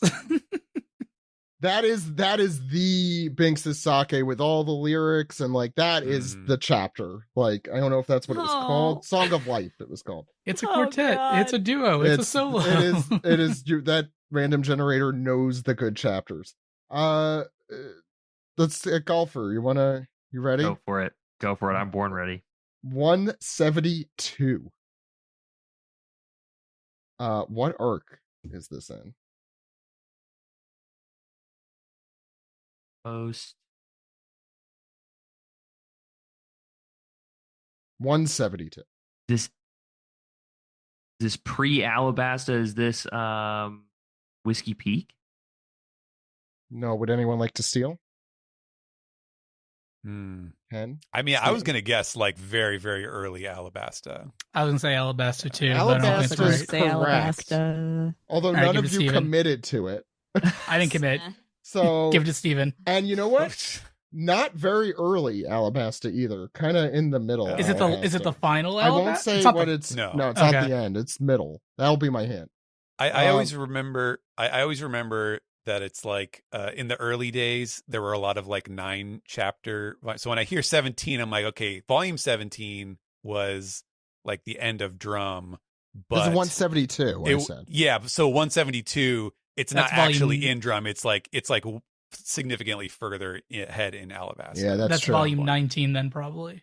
This is, I can 19 tell or you, 20. Ish. it's yeah. volume 19. Good job. Oh, okay. Ken, I would Okay. give you a point if that's what we No. were doing here. You made up your own I can question count by there. tens. Golfer, what cover story is this? I've got no idea. Let I someone could- steal this I one hear from it- me. Okay, go ahead. Anyone? Steven? Garp and Kirsten? Kobe. No. No.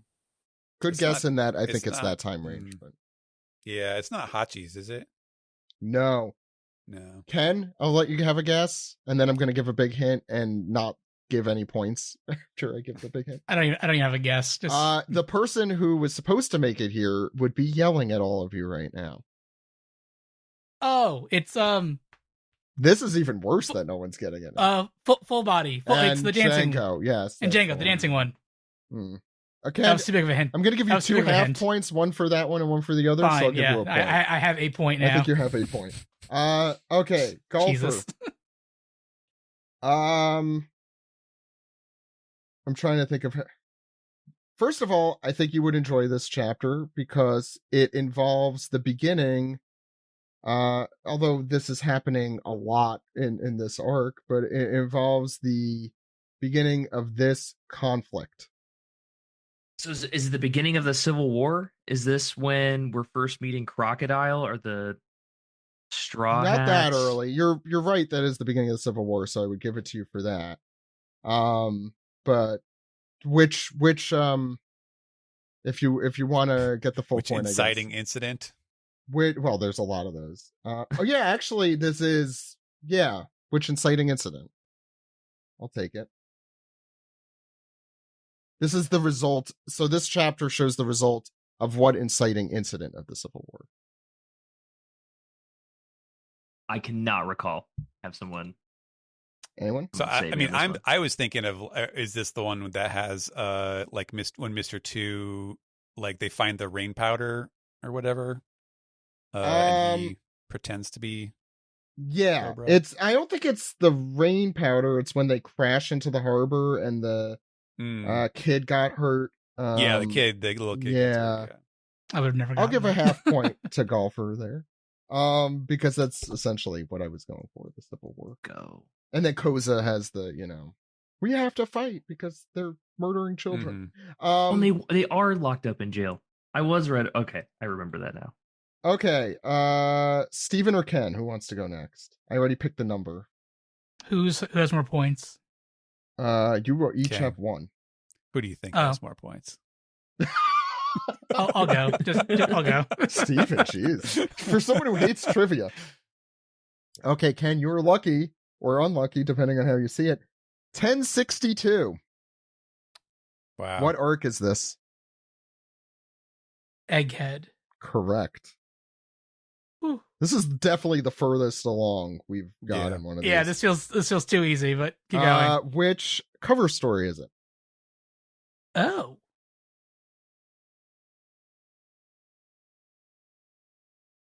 It's a cover story, like it's a continuous one, right? It's Yep. not just okay. So far, you've Is- all picked continuous cover story. Yeah.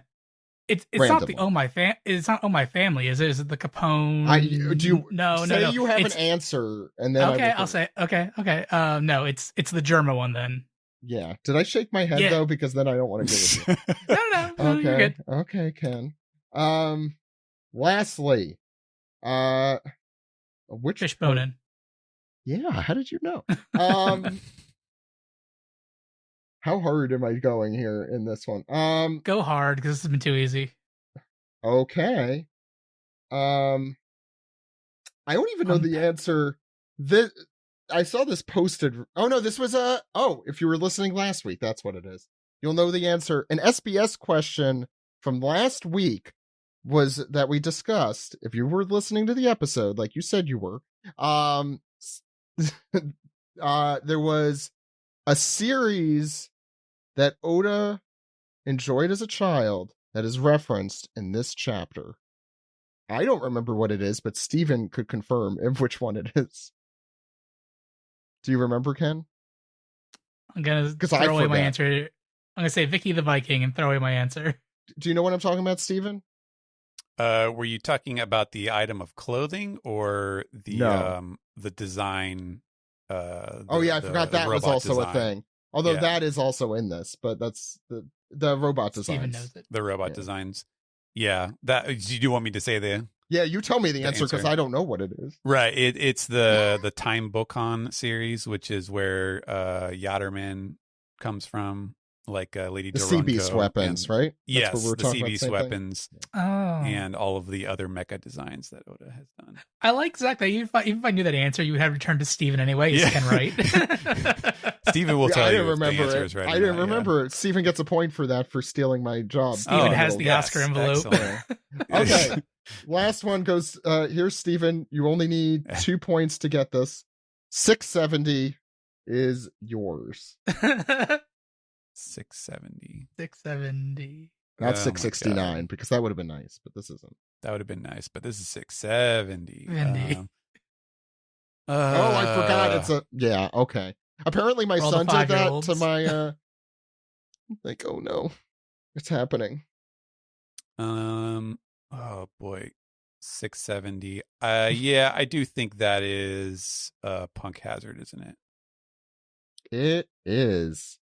Love the title, Blizzard with a Chance of Slime. Excellent title, Nice. Steven. I'm assuming that that's definitely you. How douchey do I want to go with the cover thing? Okay, Frankie, in this one, I'm gonna go as douchey as I possibly can.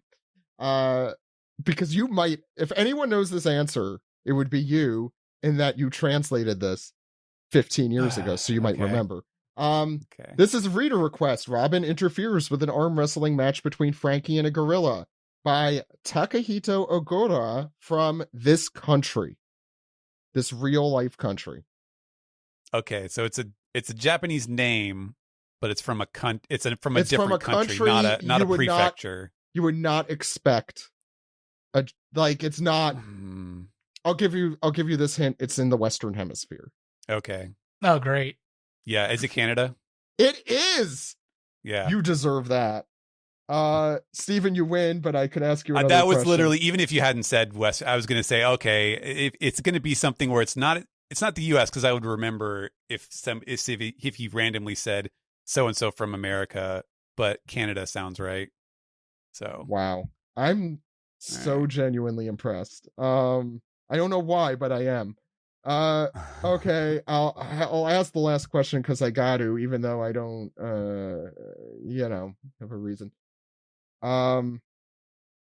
This chapter features Luffy squaring off against this person in this person's body.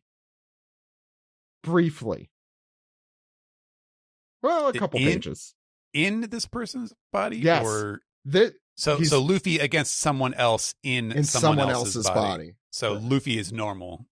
Luffy's always That's normal. right. I don't think he ever. He didn't get switched. switched by law. He's too cool to get switched. Ooh. Was this when he was like, was he threatening to hit like Sanji and Nami's body or something like that? No, you're thinking. I'm thinking. Yeah, I think. Galaxy War. I remember. Yeah, I remember there was a whole thing about like, don't hurt. I'll say Nami's if body. Ken steals this, he ties. Yeah. So we're actually still in the game here. Oh, that's true. Yeah. Yeah. Fish boning.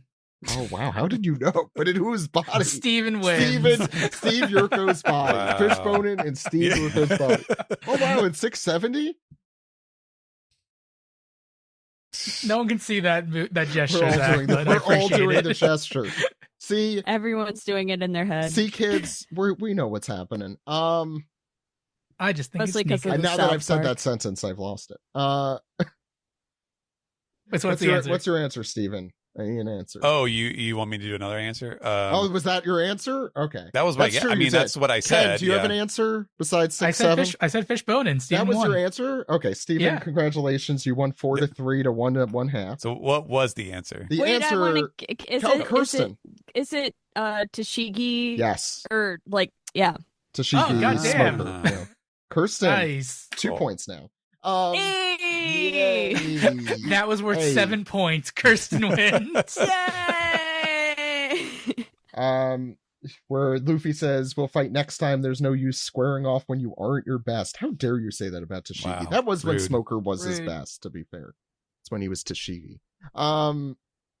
Okay, that's a different discussion for another day. We'll see you next week with another chapter of One Piece. That's shocking.